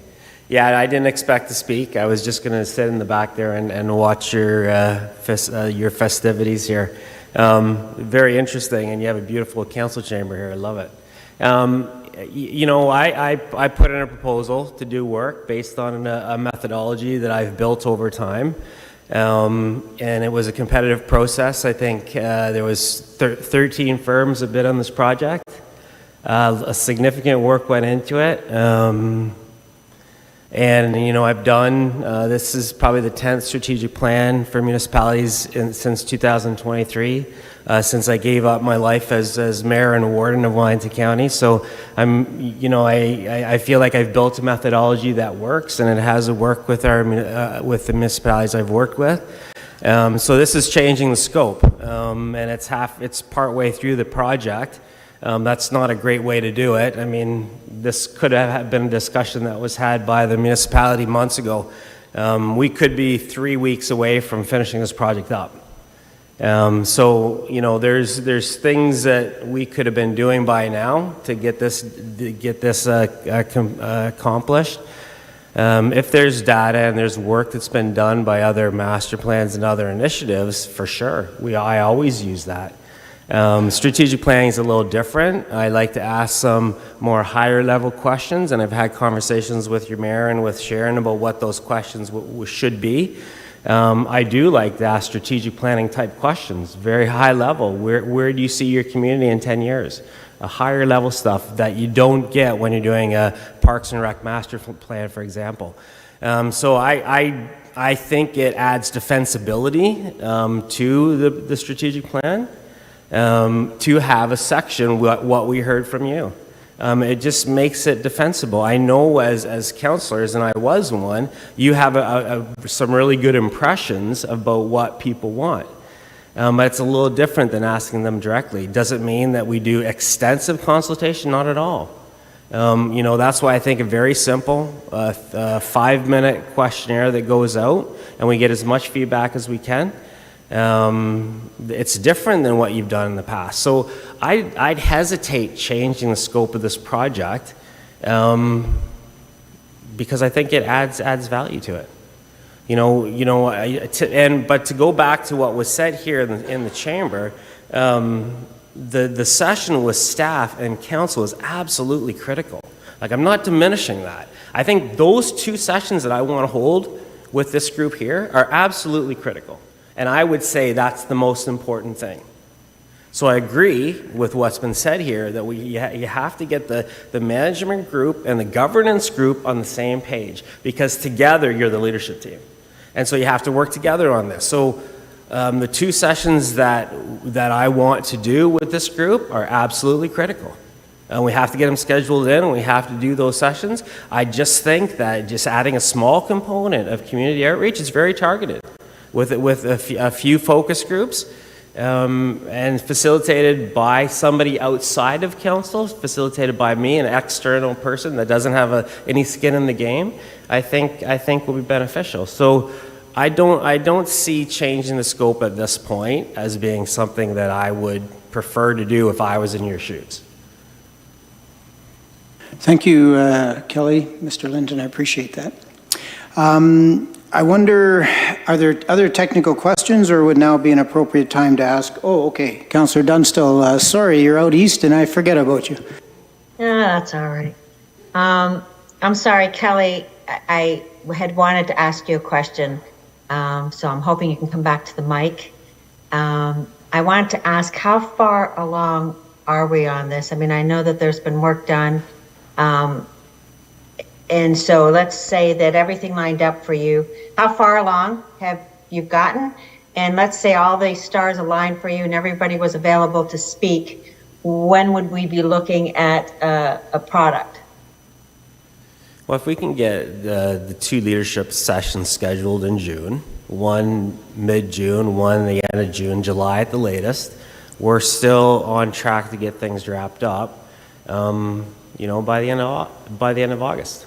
And then we build in the questionnaire. I really don't think you should avoid asking staff. Like, the staff questionnaire to me is critical for a strategic plan because they're boots on the ground. They're the ones that have great ideas, and not just at the senior team. I'm sure you guys have amazing ideas too, but I'm talking about the staff. The staff. I mean, I get great input from that. So, and you add those two components, a couple focus groups in there, and have this done by August.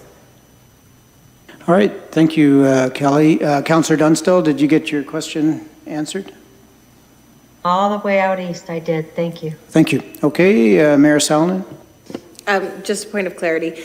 I'm not suggesting that we don't do an internal staff engagement or survey. Again, mine is not to over fatigue our community that we're already going to 4 times for similar related visioning exercises. So, okay. Councillor Wilkinson? Through the chair, I think we've waded into debate more than we have technical questions, but I'm sort of inclined to support what I'm hearing from, I am inclined to support what I'm hearing from Mayor Salonen. I mean, there is a point there where we have gone out and really sought opinion on a variety of pieces, and there's still more to come. So Councillor Wilkinson, I hadn't intended for us to be debating. I'm very interested in your comments, but I wonder if it's in line with the debate. Well, Is there a I would technical argue question? that just in general, everyone else has had an opportunity to chime in. So Well, I haven't. I have comments to make, but it's in the debate. So are there technical questions? I haven't heard a whole lot of technical questions in the last little while. Okay, so you can criticize my method. Fair enough. Can I speak? I'm new to the job. Well, what I'd rather do is follow the process that we have our delegate and then we have our debate. Okay. All right, so let's have our delegate. And so, Barry, you've asked to delegate on this matter. Well, I've been working on this for 4 days, and I've got 7 practice sessions, and I'm down to 7 minutes and 32 seconds. So I'm going to have to speak quickly, and you're going to have to listen faster. Otherwise, this page, anyway.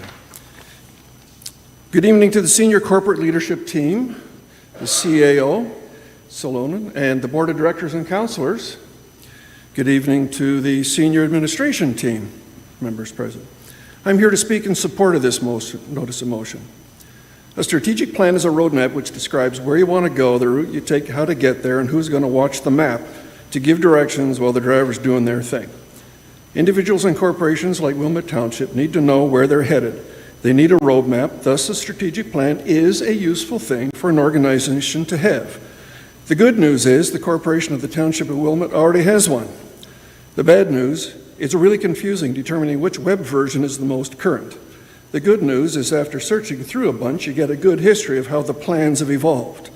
The other good news is they haven't changed much over the past decade or so. This notice of motion addresses the strategic plan and how much emphasis and community time is placed on the present review update process. This motion is justifiably presented by Mayor Salonen because that is her role and duty, to act as Chief Executive Officer of the municipality and to provide leadership to the council. It's the role and duty of council to develop and evaluate the policies and programs of a municipality and to determine which services the municipality provides. Those phrases are out of the OMA Act, sections 224(5). Section 227 of the Act specifies the limited defined role of the administration. It is the role of the officers and employees of the municipality to implement council's decisions and establish administrative practices and procedures. The Act is simple and clear. The council leads, the administration does what is directed to do by council. The mayor, as a corporation's leader, appears to recognize that such a review process is untimely right now and would be a significant distraction from priorities, including community services master plans and, she referenced, the Prime Minister's Path consultations. I support this notice of motion as it recognizes the will of the electorate.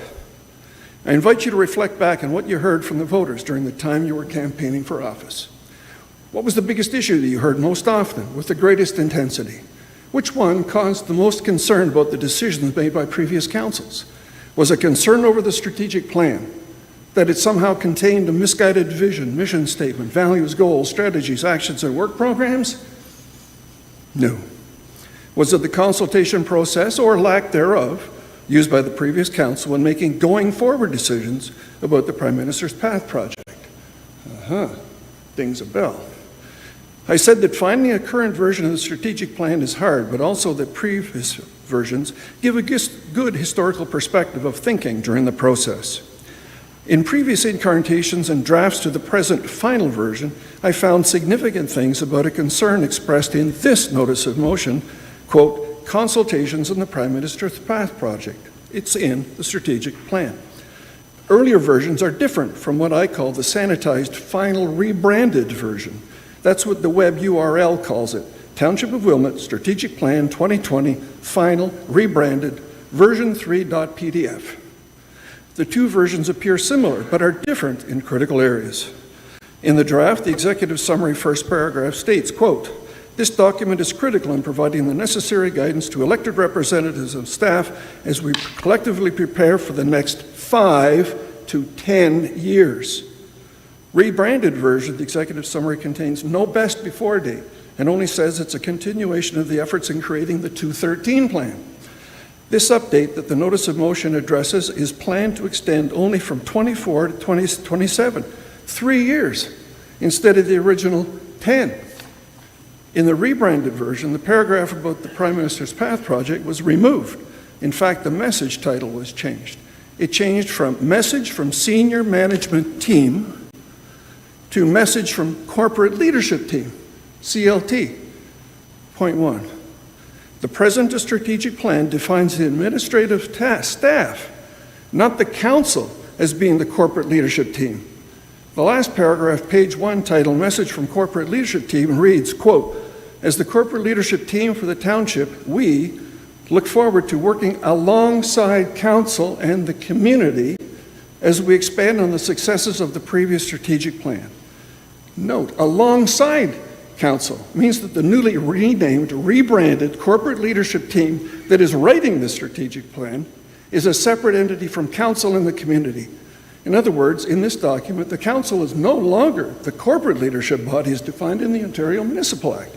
That title has been usurped by the administration. There's been a role reversal which has been institutionalized in this strategic plan.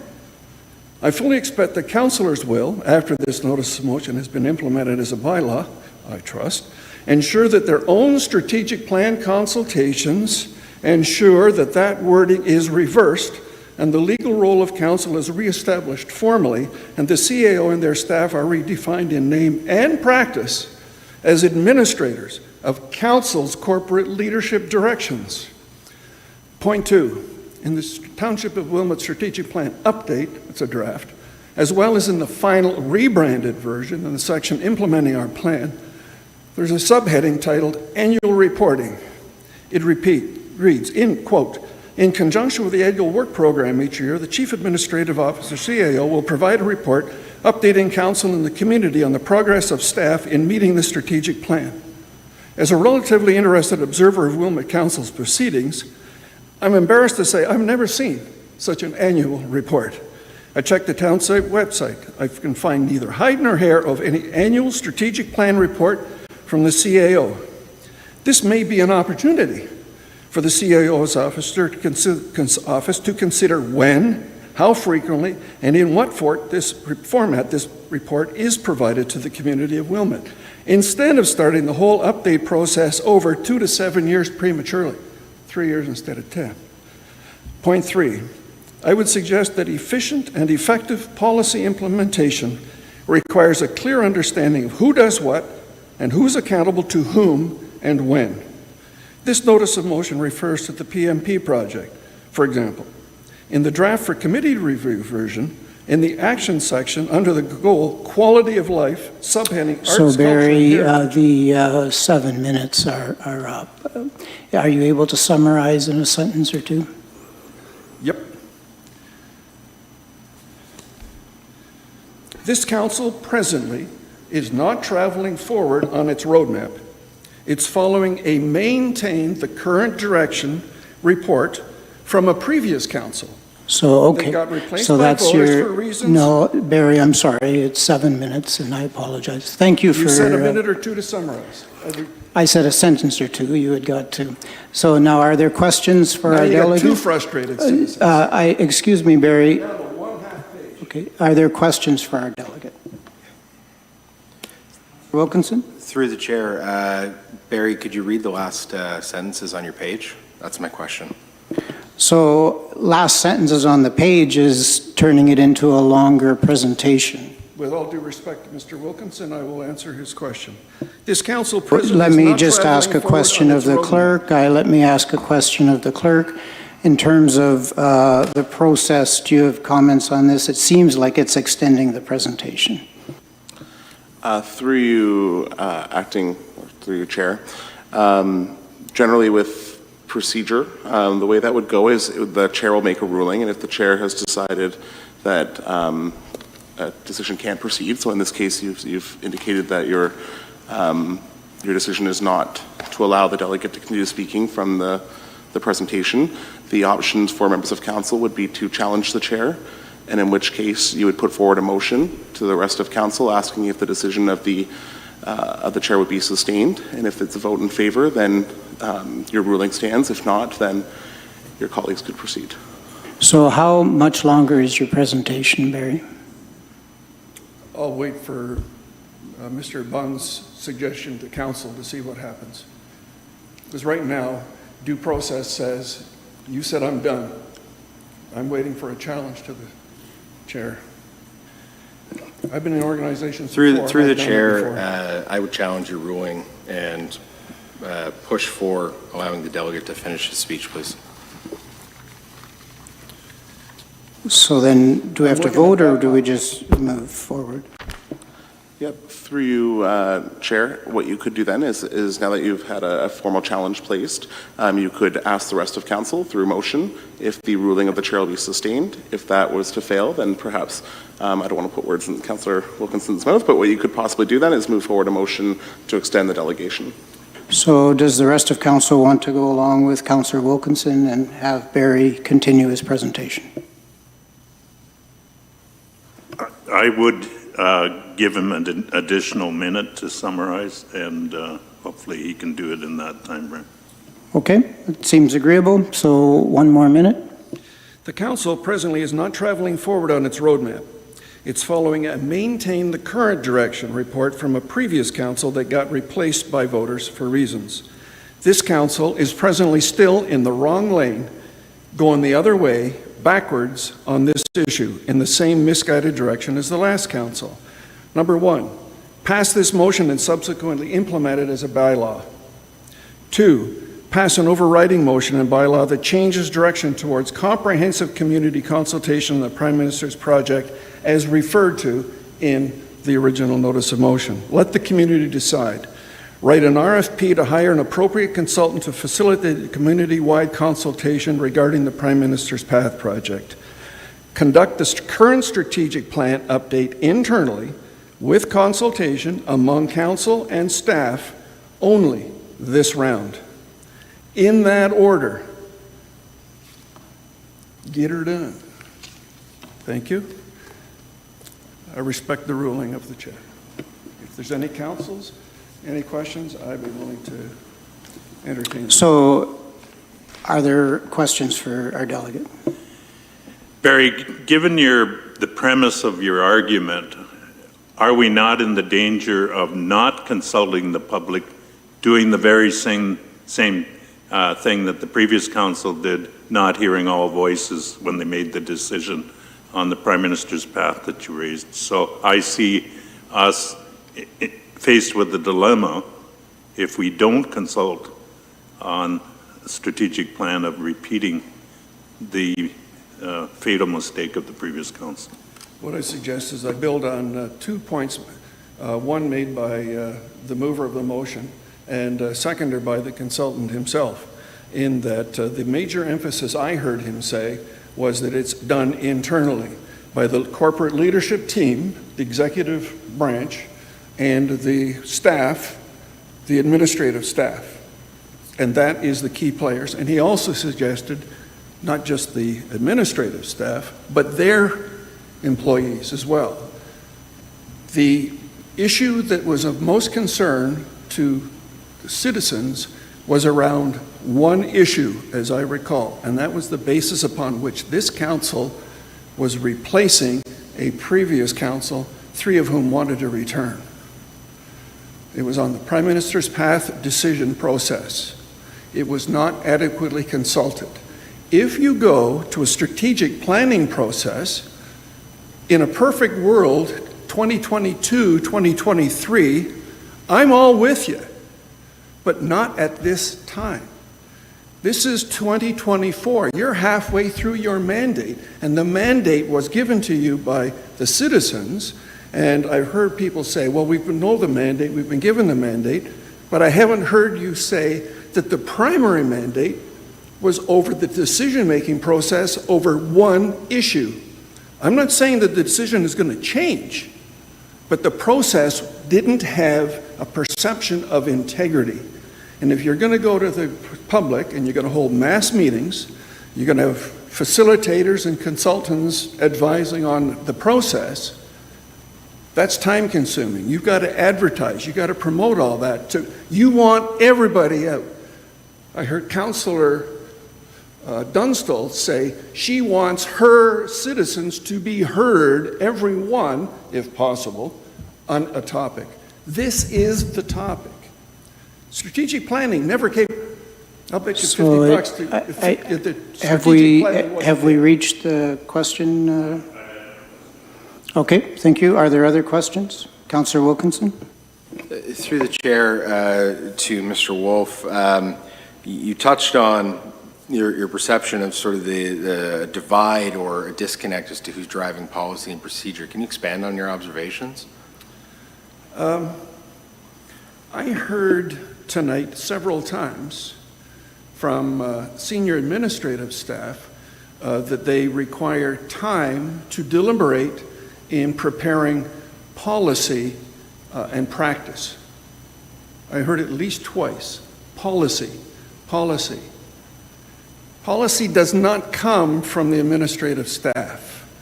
The whereases and the motions, policy comes from the corporate leadership team. That's you. Those are the whereases. And then you talk about how you're going to make it practical. But the policy comes from here. And the administration, the implementing it, the practices is administration. And I think that's been reversed. Policy is being driven the wrong direction here. Councillor Cressman? Yes, Barry. I haven't heard the word collaboration anywhere in your presentation, and I'm kind of wondering what collaboration looks like in your world, because in my mind, collaboration exists, and we build on the strengths of each other. And I see that's the perfect world, rather than defining it as, one side versus the other. It becomes how do we make the whole process better by working together. And that's I think a point you somehow missed in our whole discussion this evening. So I would reiterate that point right now. I don't think I missed it. I don't think I used that word. What I said is that policy comes from council. The implementation of that policy is administered by the administrative staff. And I also said that along the way, you've got questioning back and forth. You're asking for advice and you accept it or you reject it, or you ask for a subsequent report. So I think, I think we've... Collaboration. All right. Okay, thank you, Councillor Cressman. I think your light is... Councillor Dunstall wants to speak. Councillor Dunstall? Thank you. I'm going to have to wear red and have big balloons to make sure that you can see me. I wanted to mention, Barry, and I've spoken with you before and I respect you, but sir, I must say that I took offense to the way you presented your report. It gave me the impression that you were indicating that there was some nefarious action on the CAO's office and our senior leadership team. And I don't believe that to be so. So having said that, I'm going to ask CAO Chambers if she could clarify some of your points, which were that basically the power is being taken from council and given to staff. That's my understanding of what you believe. And so I would ask CAO to address that. So I think it's fair, Councillor Dunstall, that you asked CAO Chambers a question. I'm just curious, from my point of view, I believe that our delegation is finished, but I gather the rest of council is not in agreement with my role as chair on this decision, so I'm just asking the rest of council, are we finished with our delegation? So thank you, Barry, for delegating, and appreciate you coming out tonight. Thank you. And I'll have a print copy for the clerk. So in terms of the process, Councillor Dunstall, you've asked CAO Chambers a question, so I'll turn it over to you. Yes, and thank you through you, Chair. In terms of the comments around how policy is brought forward and approved by council, it is the job of the administration to make recommendations to council. And so we develop draft policies based on best practices and what we feel is appropriate administratively for council to consider. But absolutely, it is the role of council to approve or not approve policies that we bring forward. And if council passes those, then we implement them. If they don't, then we do not. So we do take our direction, and I respectfully disagree with the delegation in terms of, the roles and responsibilities being usurped, because I strongly believe that staff is doing our job here in presenting appropriate information to council. In regards to some of the comments around the previous strategic plan and the naming of the corporate leadership team, that occurred prior to my arrival in Wilmot. It's my understanding that the senior management team was what it was previously branded, and at some point there was a decision, perhaps by council and staff, but it was rebranded prior to my arrival. So some municipalities call them senior managers, some call them corporate leadership team. It really is just nomenclature and doesn't reflect the roles and responsibilities between the two, because that is clearly set out by the Municipal Act. Okay, thank you, CEO Chambers. So other comments, debate about this motion? Mayor Salonen? First, I just want to say, Chair Martin, you're doing a great job. I know it's not an easy role to sit in, and there's been some peculiarities that have popped up in this evening as well that we haven't had to deal with prior. So you're doing a great job. What I did just want to do is kind of just regroup back to what I brought forward in my motion. And again, I just don't want to be over fatiguing our community that we do engage with. Like I said, it's not an intent on not wanting to do community engagement. I just think that there's other areas that we can extrapolate that data from already going out to them on other projects. And again, my intent with this is to keep our focus of our strategic plan, given this point in time that we're in, to pivot and refocus and really work on our two leadership teams coming together and finding how we can collaborate moving forward together as an organization and set us up for the best success for the foreseeable future. So I just wanted to regroup back to that. I do, of course, appreciate our delegations always coming in, and I do love hearing the input from our community members, but I do just want to refocus on my particular intent behind this motion. Thank you, Mayor Salonen. Other comments? Councillor Wilkinson? Through the acting chair, I guess I'll summarize my thoughts. It's too late to do a strategic plan, to be quite honest. We're almost halfway through our term. Sitting down at this point to even have a document produced by the end of the year, a lot of the things that I think we would be looking to document and accomplish, I mean, this should have been done a year ago, if not before that. So really going out and doing a full scope strategic plan and gathering everything, I think we have the mandate. We know what we were elected on, we know what we ran on, we know what we discussed, we know what the hot issues are. Honestly, we can extrapolate the data from all of the community outreach that's been done on a variety of topics, including an upcoming one that we can expect on the Prime Minister's path, hopefully in the future. So there's a variety of ways that we're taking in input right now, plus we know what we ran on and what we wanted to accomplish. So I'm in support of this motion in terms of refocusing and making sure that we change the scope to be internal, work out how we can have a goal setting and priority setting exercise internally here. And I feel that that's really the best way forward. I think the time to go through this full exercise has well passed. And I appreciate Mr. Lynn's advice, and obviously he will still lead us through the conclusion here.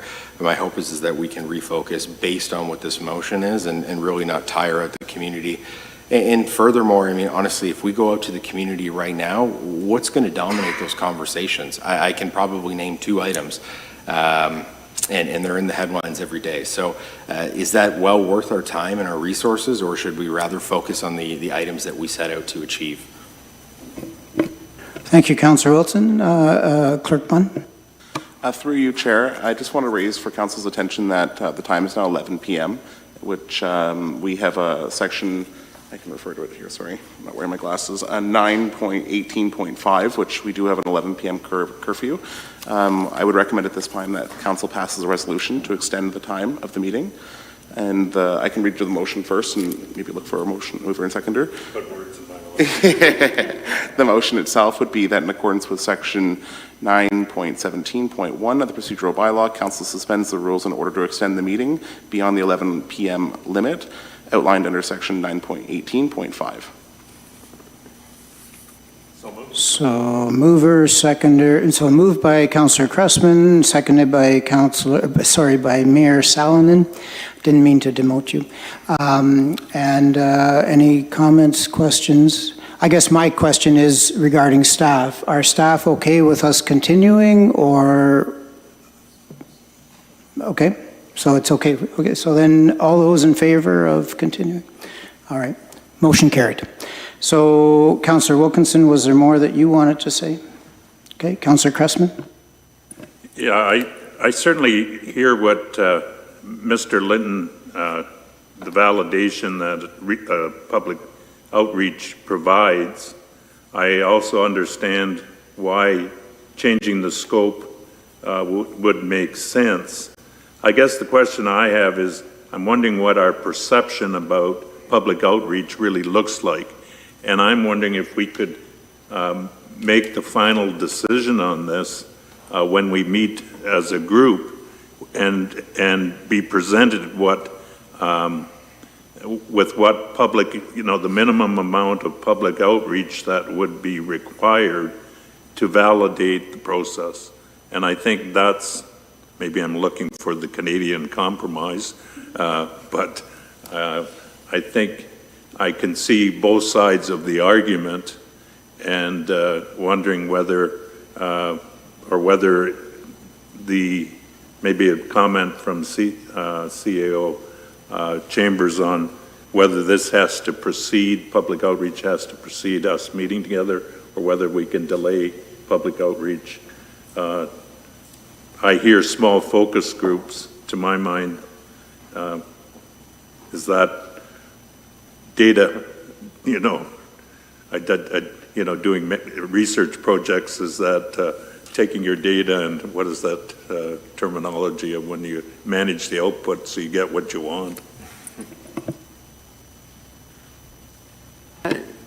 Through you, Chair, I think, we will proceed however Council directs. I firmly agree that the session between Council and staff is imperative, and we need to proceed in that manner. We are also in a contract with Mr. Linton, and so I think we need to take his input into the process and what he feels is appropriate, and understand whether he's willing to amend that process to something that fits Wilmot. Thank you, CEO Chambers. Councillor Dunstall, I have not forgotten about you out east. Do you have comments? No, I think I've said what I needed to say. Oh yeah, you're an hour later, so you're at 12 o'clock. But you're still looking like a princess, so it's all good. Mayor Sallin. I just had a question of clarity for Councillor Cressman. Were you looking for a motion then to defer this decision to our following after our first meeting of Council and CLT? I'm not trying to open the breadbasket. I'm just curious to ensure that your intent isn't missed. Okay. So just to clarify, you're moving that we defer this motion?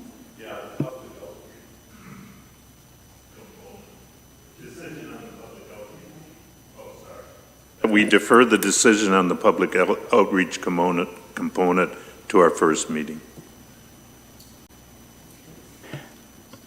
Just for clarity, I think it would have to, because it has to be a council decision, so it technically has to be a council meeting. I think, I'm looking to the clerk though, it would have to follow the first meeting that we have internally, because I think that's separate than a regular Pull that meeting. motion, because that, I guess let's decide what's on the floor. Okay. Okay, I guess I have some comments to make. My one comment is that we've already made a decision about the strategic plan, and so I'd like to see us continue with the previous decision that has been made. I realize, Mayor Salonen, you're putting forward an amendment, and of course, I suppose that's always possible in a process to reconsider or to look at it differently. My opinion is that I'd like to continue with the previous plan. I heard from Mr. Linton tonight that if we would all cooperate, work together, and even if we had public input, we could still have this finished by the end of August, and that still leaves us over 2 years until our term is over. So that would be my opinion. Are there other comments? Clerk Bunn, I guess you have a... Sorry, Chair, I can wait until you're done asking the questions. Any more comments? I just have a procedural matter to bring to your attention.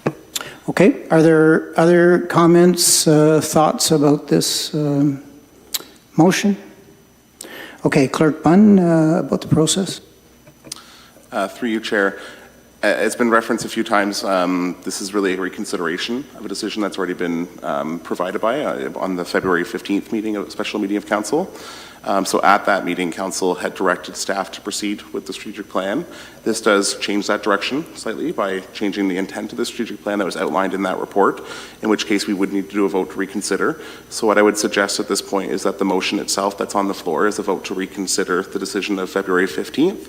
If that was to pass with a 2/3 majority, we would then move forward with amending the decision that was already moved, because essentially it puts us back in the position that we were on in February 15th, and then the mayor's notice of motion would become an amendment to that motion, and we would vote on that. So I apologize, there's a few extra steps there, but that's the procedural process.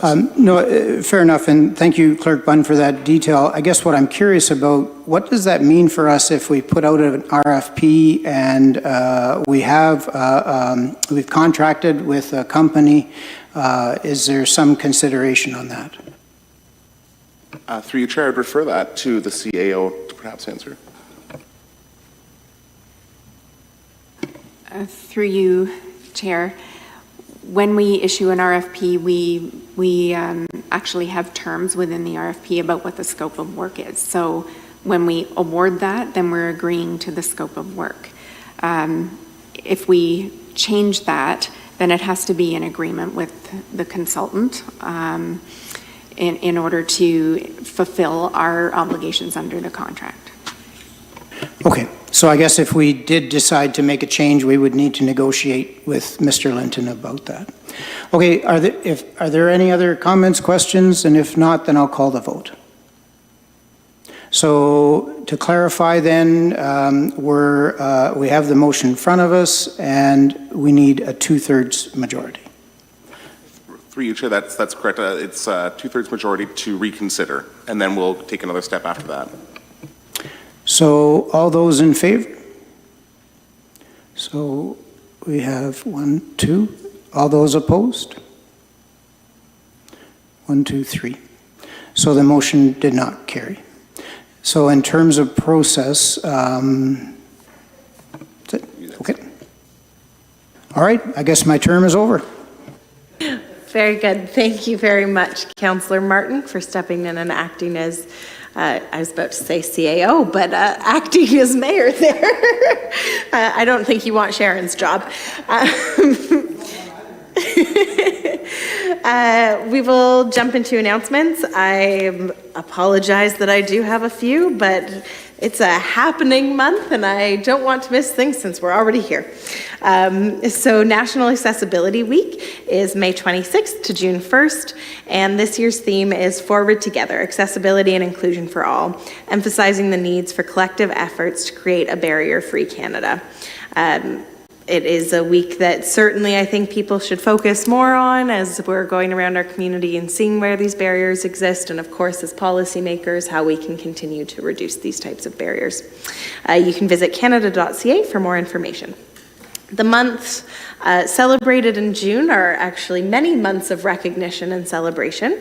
First off, we have Pride Month in Ontario, and Pride means many different things to members of Ontario's 2 SLGBTQIA+ communities. It is a month rooted in protests against homo and transphobia, and Waterloo Region's 2 SLGBTQIA+ community will be gathering for Tri-Pride Summerfest on Saturday, June 1st at Victoria Park, also known as Willow River Park in Kitchener. I invite our community to join us on Friday, May 31st at 9:30 a.m. as we will rise the Pride flag here at the Wilmot Administrative Complex. National Indigenous History Month is also celebrated in the month of June in Canada, and it's a time for all Canadians to commemorate and celebrate Indigenous identities, languages, and histories while acknowledging the systemic racism and Indigenous peoples continue to face in their ongoing work to preserve and protect their histories and diverse cultures. For more information, you can visit canada.ca/Indigenous. June is also Seniors Month in Ontario, and it's a time to honor and celebrate our province's older adults who built our communities and continue to add so much value to our province.